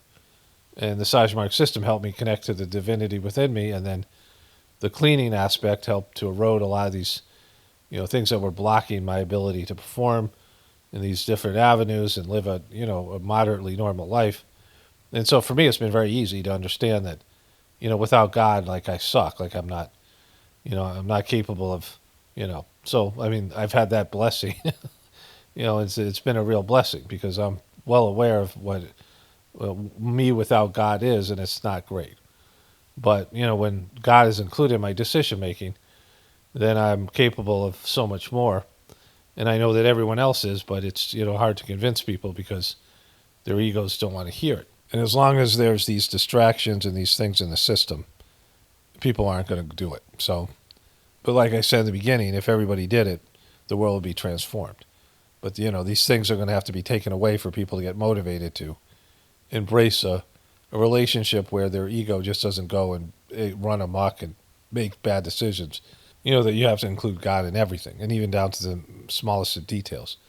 Some American person asked Babaji what he could do. He said, with God's permission, I can spin the universe like a top, but without his permission, I can't even take a sip of water. And so this idea that, even down to the minutest details, God has to be endorsing what you're doing. And I think, when you surrender up to that extent, there's a certain level of freedom that you experience from the consequence of making self-destructive and wrong choices, right? You live a consequence-free life because you're doing what God wants you to do. Anyways, let me wrap this one up here. Only spirituality will save this world. It's Paramount, definitely pointing for the apocalypse and the ascension. Everyone have a blessed day and be grateful.